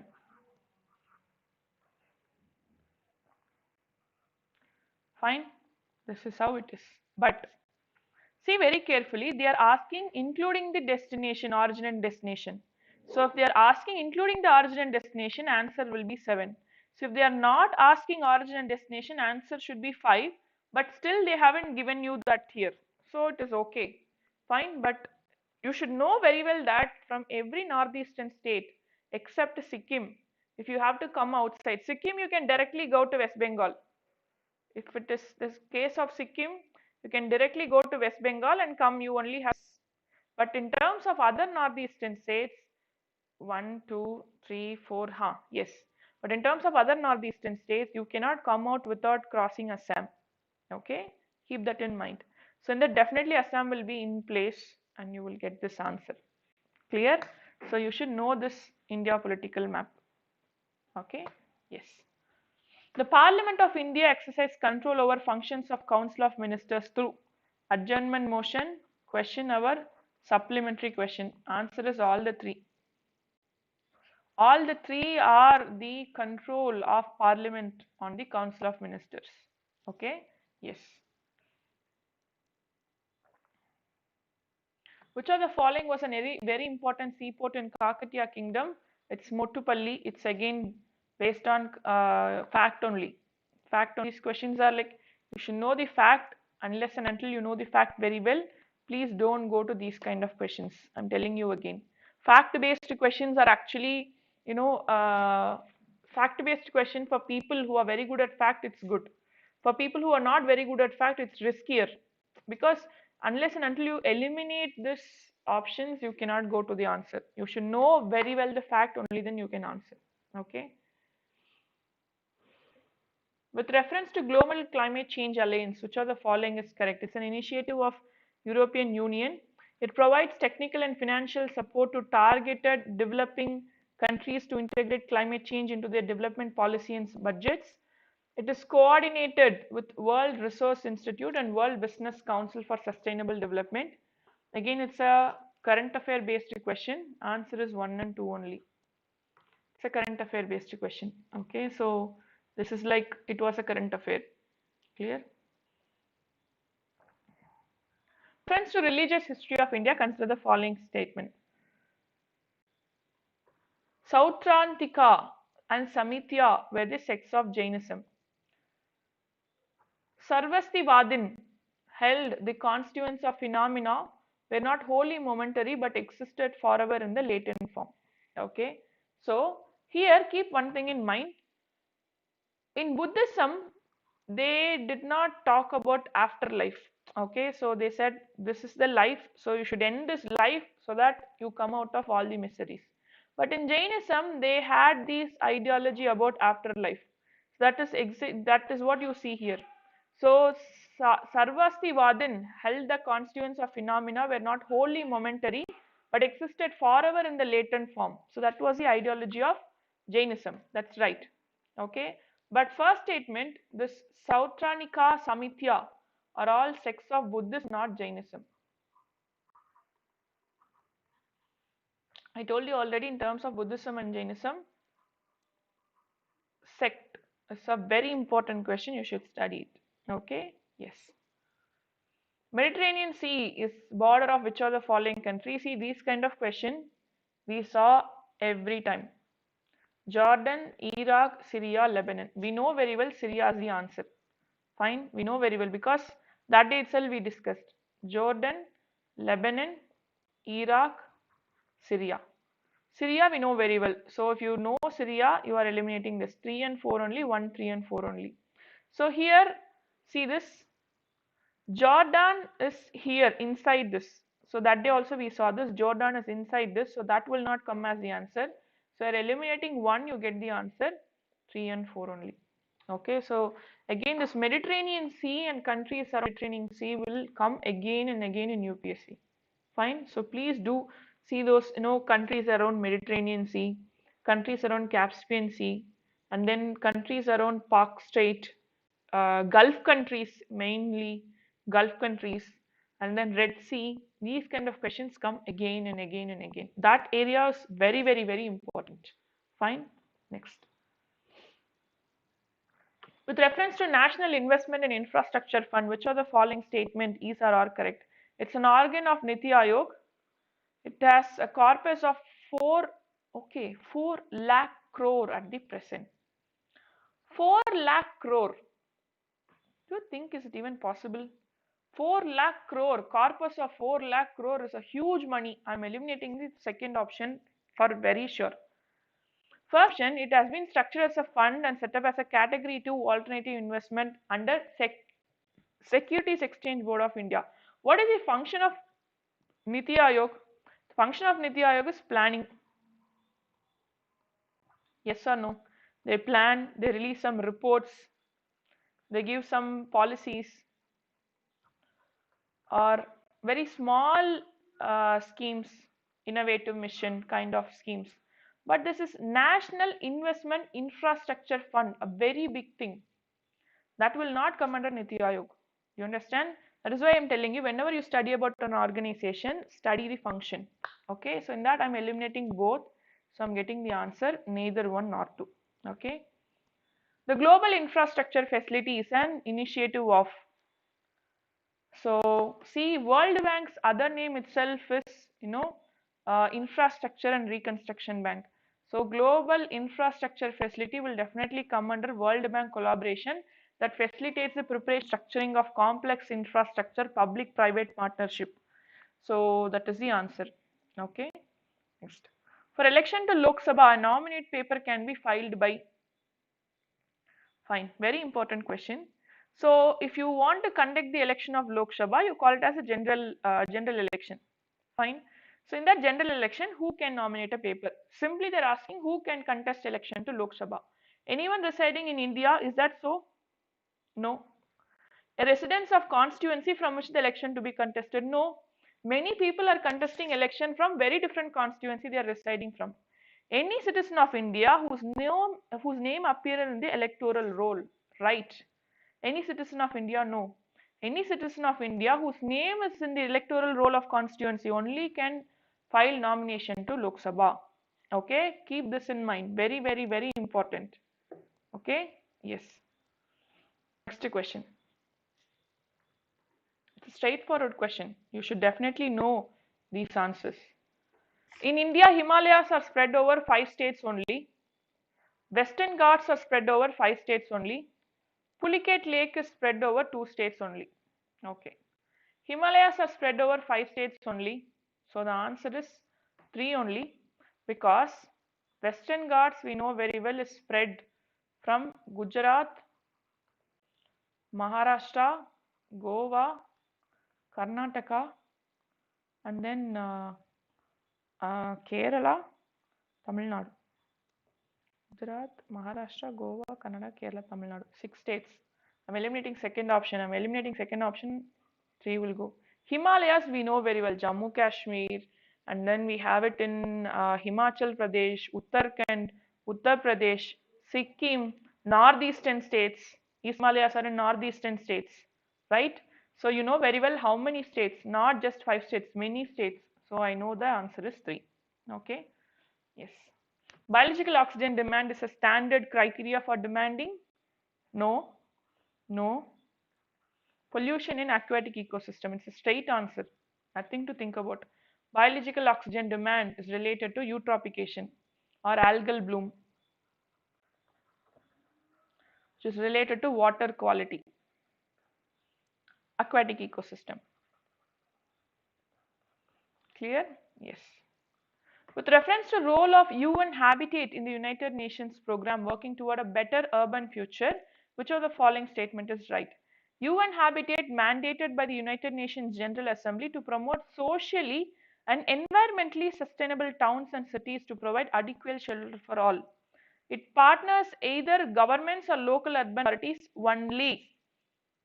No, it partnership with private authority or private also. Second statement should not come. I'm eliminating the second statement. I have 1 and 3 only or 1 only. Let's see. Third option, let's see. UN Habitat contributes to overall objective. UN Habitat contributes to overall objective of United Nations system to reduce poverty and to promote access to safe drinking and basic sanitation.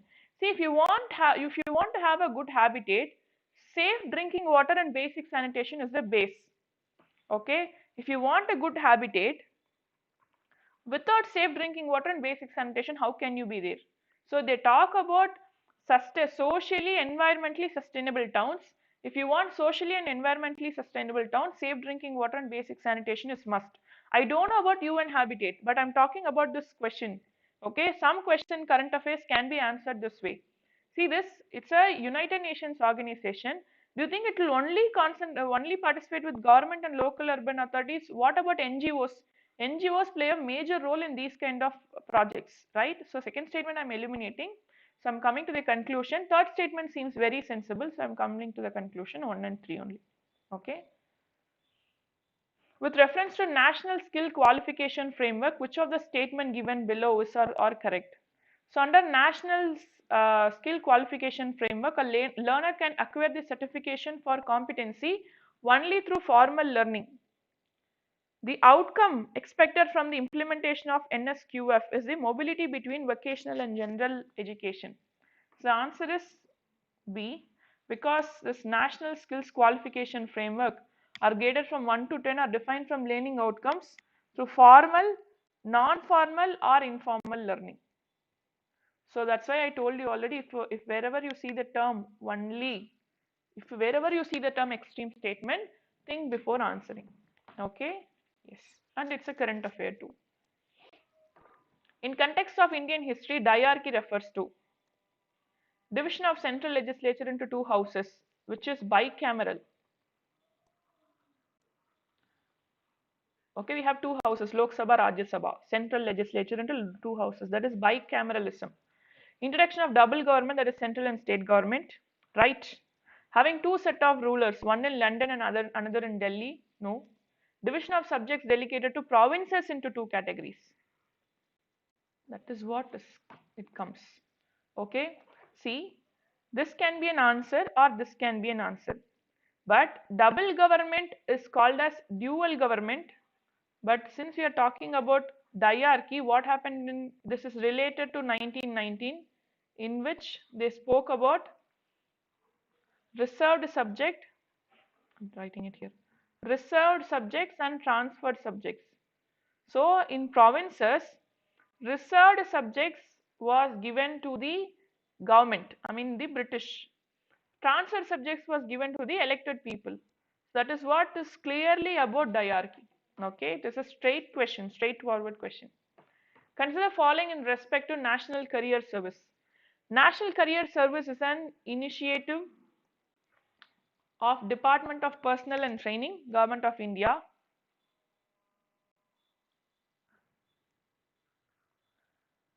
National Career Service has been launched in the mission mode to improve the employment opportunities to uneducated youth. It was again UPSC question. I mean, it was again current affairs question. So the answer is B only, because I told you already should be seeing the ministries. So Ministry of Labor and Employment. Okay, so keep that in mind. So whenever you see Ministry of Skill, Personnel, Department of Personnel and Training, you'll be seeing skill related terminologies. Okay, so it's Ministry of Labor. Okay. Scheme for sustainable structuring of stressed assets. Okay. Recently seen in news. It is a procedure for considering ecological cost of development schemes. See, sustainable structuring, if you see the term sustainable structuring, many of you will think it is related to environment. Okay, but it is related to stressed assets, NPAs. Okay, so in that, this is a scheme of RBA for no, it is disinvestment plan for government, no, it is related to it is a scheme of RBA for reworking the financial structure of big corporate entities facing the genuine difficulties. So stressed assets, so if there is any company which is facing some stressed asset, so what happens is that then the RBA has issued the guidelines called as scheme for sustainable structuring of stressed asset. It's an optional framework to manage bad loans. For example, a company has given some asset and taken loan, but that loan is very huge and it is very tough to solve. So in that situation, RBA gives, it was current affair also at that year. Okay, next. Climate Clean Air Coalition to reduce short-lived climate pollutants is a unique initiative of G20 group countries.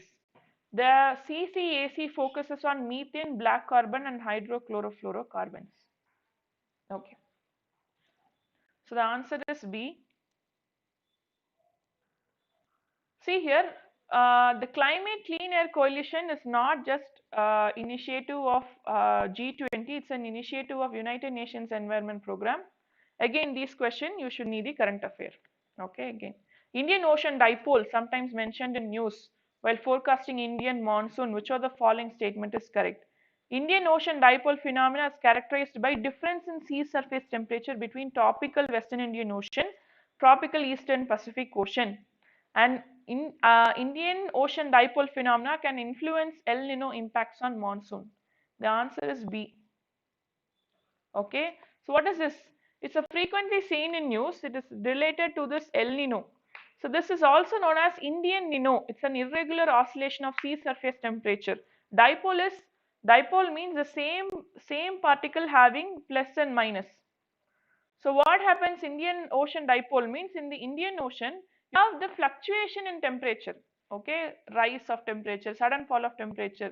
So if this rise and sudden fall of temperature takes place, what happened? The monsoon will get affected. Okay, so that is why we see this news, because what is a monsoon? Monsoon is a wind which travels from low pressure area to high pressure, high pressure area to low pressure area. But in Indian monsoon, we need high pressure area in Indian Ocean and low pressure area on the land. But if this happens with alternative warmer and colder fluctuation happens, it will obviously reduce the monsoon intensity, okay, which will affect the rainfall. If you want to see gharials in their natural habitat, which one of the following is the best place to visit? The answer is Chambal River. Gharials are what? Freshwater crocodiles. Okay, not both freshwater and saltwater. They live in the gharials inhabited deep freshwater habitats, not both freshwater and saltwater habitats like crocodile species. It's a freshwater habitat. You need a river for that. Okay, Bittarkanika mangrove is brackish water. Pulicat Lake is also brackish water. Dipore Beel is also brackish water.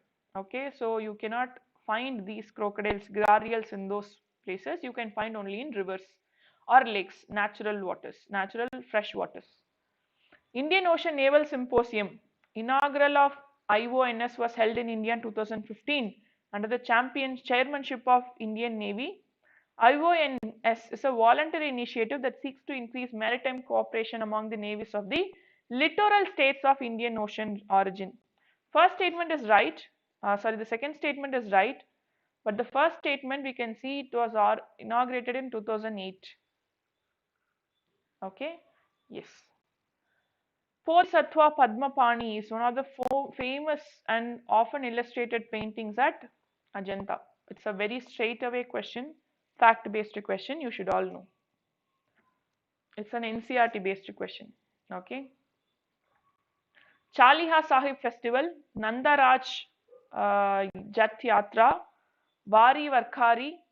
Which of the following is correctly matched? Again, it's a question which is based on fact, current affair and fact. You should don't worry. See, these current affair and fact based questions are like this year relevant. You will find out this is relevant not for this year, so it might be tough for some people. If it is relevant to this year, you will find it easy. Don't worry about these questions. These questions are like straight questions. If you read the current affair properly, you can answer these questions. Okay, next.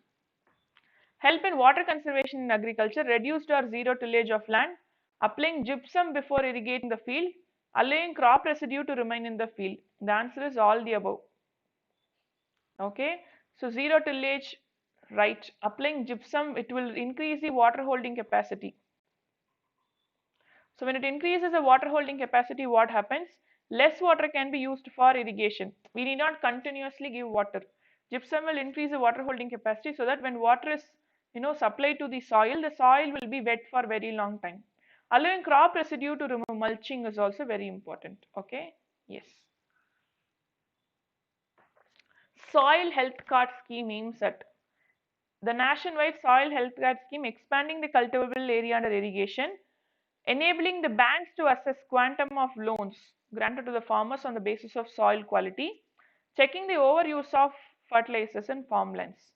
Three will definitely come. Soil health card scheme's major function is to check the health of the soil, and based on that health, they will give some suggestions about what fertilizers should be used, what method can be formed, what kind of cultivation can be done, what crops can be cultivated, kind of things. Third is right. The nationwide soil health scheme aims at expanding the cultivable area under irrigation. That's a question. Okay, that is not about irrigation at all. It is about health of the soil, what can be done. And banks have nothing to do with this, quantum of loans. Only third is correct. That's why I told you third is right. The main thing of soil health card scheme is the soil will be tested periodically and they will be giving you a report. What is the condition of soil, what can be done, what fertilizers can be used, what amount of fertilizers can be used, what can be cultivated, all these things. Okay. Commonly used consumed materials, unwanted or controversial chemicals to be found. Okay. Chinese fast food, monosodium glutamate, right. Okay, so third, okay. Soft drinks, brominated vegetables oil is okay. But in lipstick, if you find lead, what will happen? Okay, so sometimes what happens in lipstick, lead is found. So this is the controversial, unwanted. See, in lipstick, if you find lead, lead is a poisonous, it's a chemical. It's a toxic substance. When lead consumed, it will lead to death. Okay, it will lead to cancer also. So that is the answer. Okay. OLEDs, organic light emitting diodes, are used to create digital displays in many devices. The displays can be fabricated on flexible plastic substrates. Roll-up displays are embedded in clothing, can be made using OLEDs. Transparent displays are possible using OLEDs. Okay, it was again, current affair and all the above. OLEDs, organic light emitting diodes, were very famous at that time. So that came in current affairs. Okay, all the three are the answer. Sun temples, Arasavalli, Amarkantak, Omkareshwar. So in this, one only is the answer. Okay, again it came in current affair. Arasavalli Sun temple is a 7th century. Omkareshwar is Lord Shiva temple. Okay. Guys, just give me a 5 minutes of 5 minutes. Just take a break of 5 minutes. I'll be back. Okay, just 5 minutes.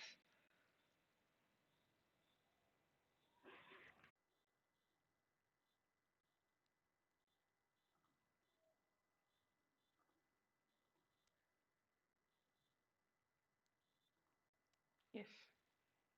Next question.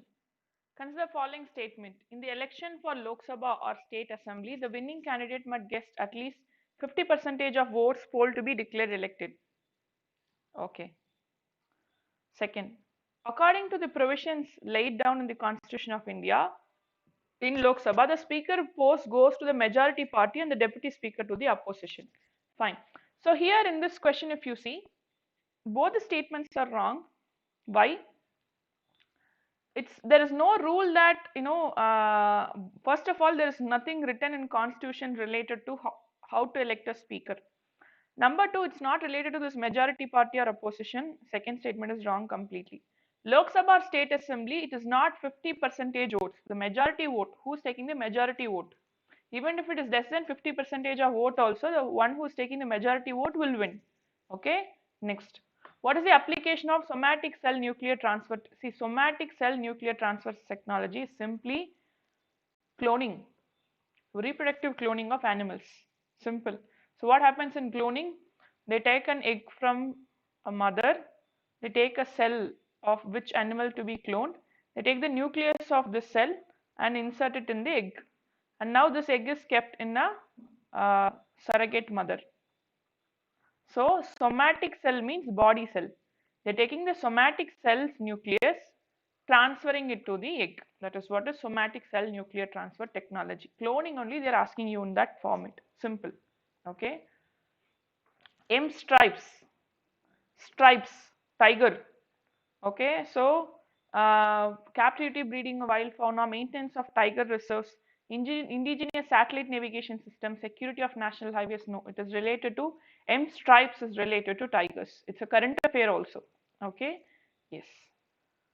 Advantage of goods and service tax. Please understand GST very well so that you can answer these kind of questions. It will replace multiple taxes collected by multiple authorities and will thus create a single market in India. So that was one major concept of GST. You're right. It will drastically reduce the current of see GST's main function itself is to reduce the complexity of tax collection and to increase the base of taxpayers. So first statement is right. Second statement is wrong. It does not have anything to do with current account deficit in India and foreign exchange reserves. It will enormously increase the growth and size of economy of India and would enable to see this is all too much. It will enormously increase the growth and size of economy of India and will enable to overtake China in near future. No. So you eliminate the third option first of all readily. Okay, don't think like that. GST was majorly designed to to facilitate the proper collection of indirect taxes. That's all. Okay, next. Broad-based trade and investment agreement is sometimes seen in news. This negotiation held between India and European Union. It's a current affair. Okay, it's a current affair. No content, no concept or strategy in this. It's all current affair. Seen in news. These kind of questions will come in examination. Okay. Okay. India ratified the Trade Facilitation Agreement of WTO. Trade facilitation is a part of WTO's Bali Ministerial Package of 2013. TFA came into force in January 2016. See, the answer is A because 1 and 2 only. Why? Because expected question on TFA that that time it came in news again and again. It came in force in February 2017 only. Okay, so that is a different thing. What is the importance of developing Chabahar port? Now we don't have the Chabahar port also that Iran China has taken. It's not relevant now, but still you might use it in the mains. India's trade with African countries will enormously see. Iran is in Asia. Why in Africa? No. India's relation with oil producing Arab countries will be strengthened. Okay. India will not depend on Pakistan for the access of Central Asia. Very important. Okay. So what happened? India is here. Pak is here. Afghanistan is here. And any other countries. Okay. Central Asia is here. So through road India should go. India should definitely pass Pakistan. So what happened? India, what they did, here we have Iran. So Iran, we went for Chabahar port. So from that Chabahar port, it is very easy through route we can reach Afghanistan, and it was possible for us to reach Central Asia also. So that is the answer. Okay, but now we have lost it. In India, it is legally mandatory for which the following to report on cyber security incidents: service providers, data centers, body corporate. All the three. It is legally mandatory for which of the following to report on cyber security incidents. All the three should report on cyber security incidents. Okay, it is a straight question. Okay, the CERT rules also impose an obligations on service providers, intermediaries, data centers, and body corporates to complain to the government. Right to vote and to be elected in India is a legal right. Okay, yes, it is through law. Because it is not mentioned in constitution, it is not a fundamental right. It's not a natural right because it is given to everyone. If it is a natural right, it should be given to everyone. No, our voters list, whoever is in that voters list only can vote. So it will not come under natural right. Fundamental right, is it mentioned in fundamental right? No. Is it mentioned in constitution? No. Right to vote is universal adult franchise is mentioned, but right to vote is not mentioned. That is a legal right. Okay, through we can question when we are not given legally we can question when we are not given the right. Okay, what is the purpose of evolved laser interferometer space antenna ELISA project? I told you already. Gravitational waves came in examination question paper for minimum of 2 years or 3 years. Okay, like CRISPR Cas9. Okay, purpose of Vidyanjali. See this, Vidya, education. Anjali, you give respect or tribute to something.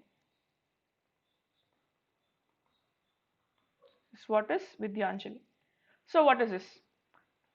Option A, to enable the famous foreign education institutions to form campus. No, it is not related to education or respect. To increase the quality of education provided in the government schools by taking help from the private sector and community. Okay, maybe. To encourage voluntary monetary contributions from private individuals and organizations so as to improve the infrastructure facilities for primary secondary schools. So one, 2, 3. So in this, Vidyanjali Yojana is 2 only, 3 only, 1 and 2 only. The answer is 2 only, because to increase the quality of education, it was a current affair also again. It was a current affair also. To increase the quality of education. See, monetary means you will have Lakshmi kind of term. Vidya Lakshmi is a, Vidya Lakshmi was an education loan given. Okay, but it's not monetary. Anjali is you give some support, respect. See, to help from the private sector and community. Anjali is something you tribute or respect or voluntarily do something. So the answer is 2 only. Okay, yes. What is the aim of program Unnat Bharat Abhiyan? So Unnat Bharat Abhiyan, achieving 100% literacy by promoting, again it was a current affair. The answer is developing human capital. Developing human capital by allocating special funds for healthcare, education of rural, urban, poor, organizing skill development programs and vocational training for them. It's a, I'm really sorry, it's B. Unnat Bharat is connecting the institution of higher education with local communities to address the development challenges. Okay, so the answer is B.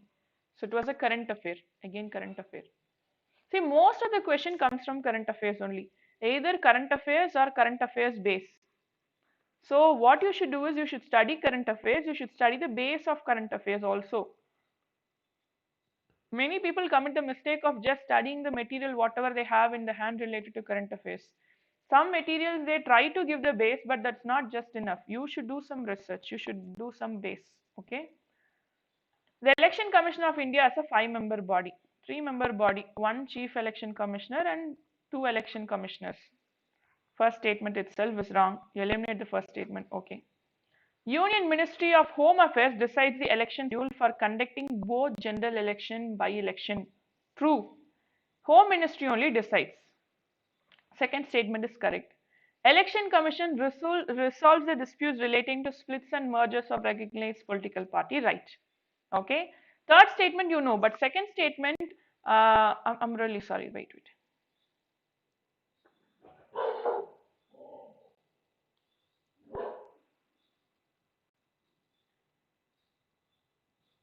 Okay, okay, okay, okay.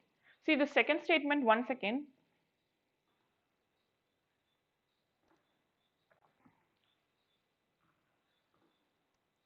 I'm really sorry. So I stand corrected. The election commission only decides the schedule. Okay, not the home affairs.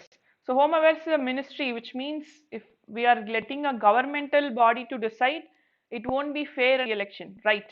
So election commission only will decide. So the third statement is only right. First statement is completely wrong. Three-member body, one chief election commissioner and two election commissioners. So it's not Ministry of Home Affairs. Election Commission of India only decides the schedule. Election Commission resolves a dispute related to splitting merges. That's true. Okay, they only decide whether they are national party or state party or what kind of symbols they can get. All these things can be decided only by the Election Commission. Third statement is right. In India, if a species of tortoise is declared protected under Schedule 1, what does it imply? It enjoys the same level of protection of tiger because tiger is in Schedule 1. That is the answer. But still we will see the other option. It no longer exists in the wild. A few individuals are under captive. This is the definition for extinct in wild. It's not about Schedule 1 protection, okay? It is endemic to a particular region, no. It doesn't mean endemism means it comes under Schedule 1, no. The Schedule 1 does not have any any reasons like this extinct in wild or no. Both B and statement are correct in this context. So this is also wrong. We know all these three is wrong. First statement is the correct answer. In India, judicial review implies very, very, very important. The power of judiciary to pronounce upon the constitutionality of law and executive orders. Okay, let's wait. Let's wait. This seems to be a right answer. The power of judiciary to question the wisdom of laws enacted by legislature. No, no. It is not like questioning the wisdom. Are you? No. It can only check the constitutionality because in our country we form this.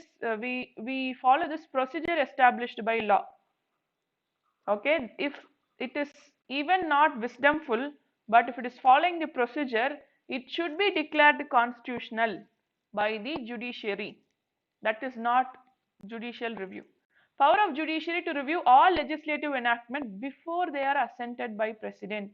Before they are assented by president, it just comes under the proceedings of Lok Sabha and Rajya Sabha. Proceedings of Lok Sabha and Rajya Sabha cannot be questioned in any court. Judicial review do not have the power of asking it what happened in the parliament. That cannot be questioned by judiciary.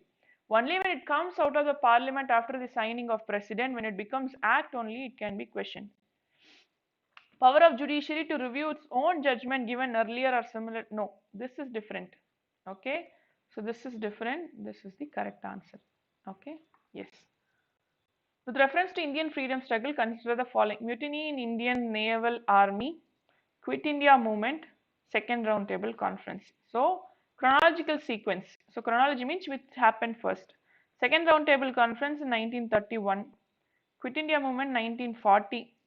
So Royal Indian Navy took place only in 1946. Quit India movement started in 1942. Okay, 1941, 40 it started individual satyagraha, then 1942. So it is 3, 2, 1. C. Okay. See, even you don't know the year, you should know the arrangement order.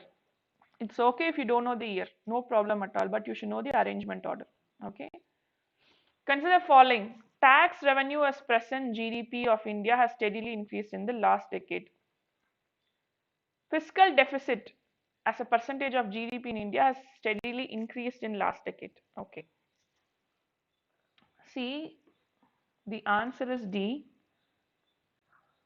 It is economic survey question. See, in terms of economic survey, it is better to study the gist. Don't go to conclusion like generally, okay, percentage of GDP of India has steadily increased. Not possible. Actually not possible. Okay, this year I am collecting 1000 crore of taxes. Next year it's 1100 crore. Possible. So this year we only collect 900 crore. Possibilities are there. First statement is wrong. But fiscal deficit as a percentage of GDP of India has steadily increased in last decade. Unless and until you know the economic survey, you cannot answer this. Okay. So the answer is neither one nor two. It is based on the economic survey. You should study the economic survey, not completely at least, but at least this gist.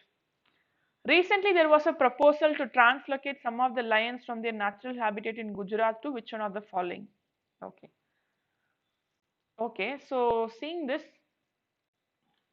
Kuna Palpur National Park, Corbett National Park is in Uttarakhand and UP.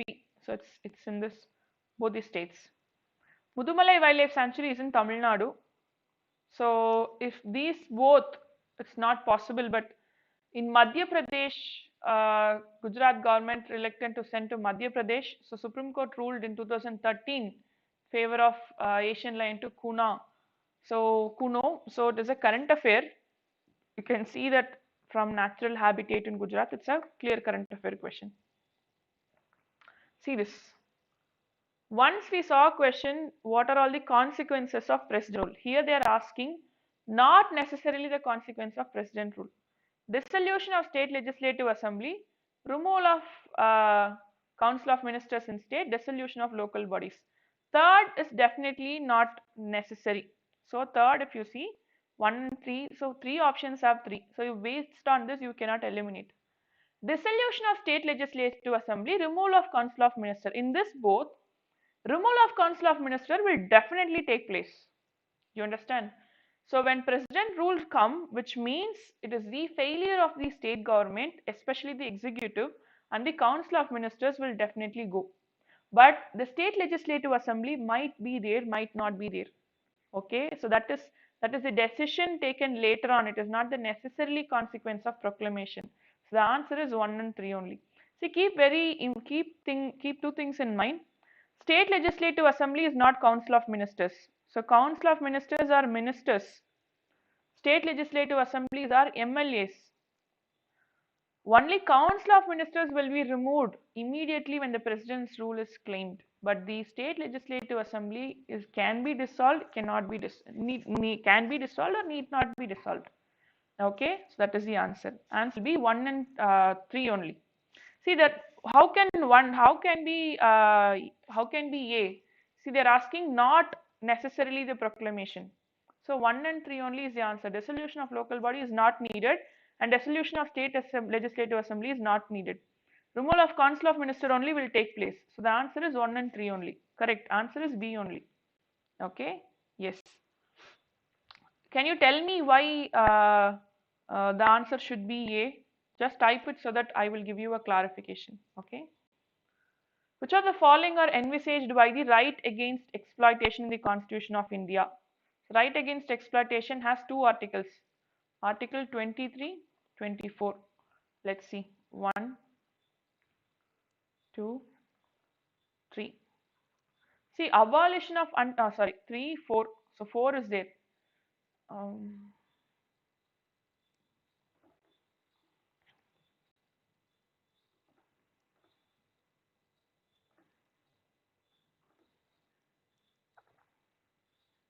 Yes. So I'm repeating.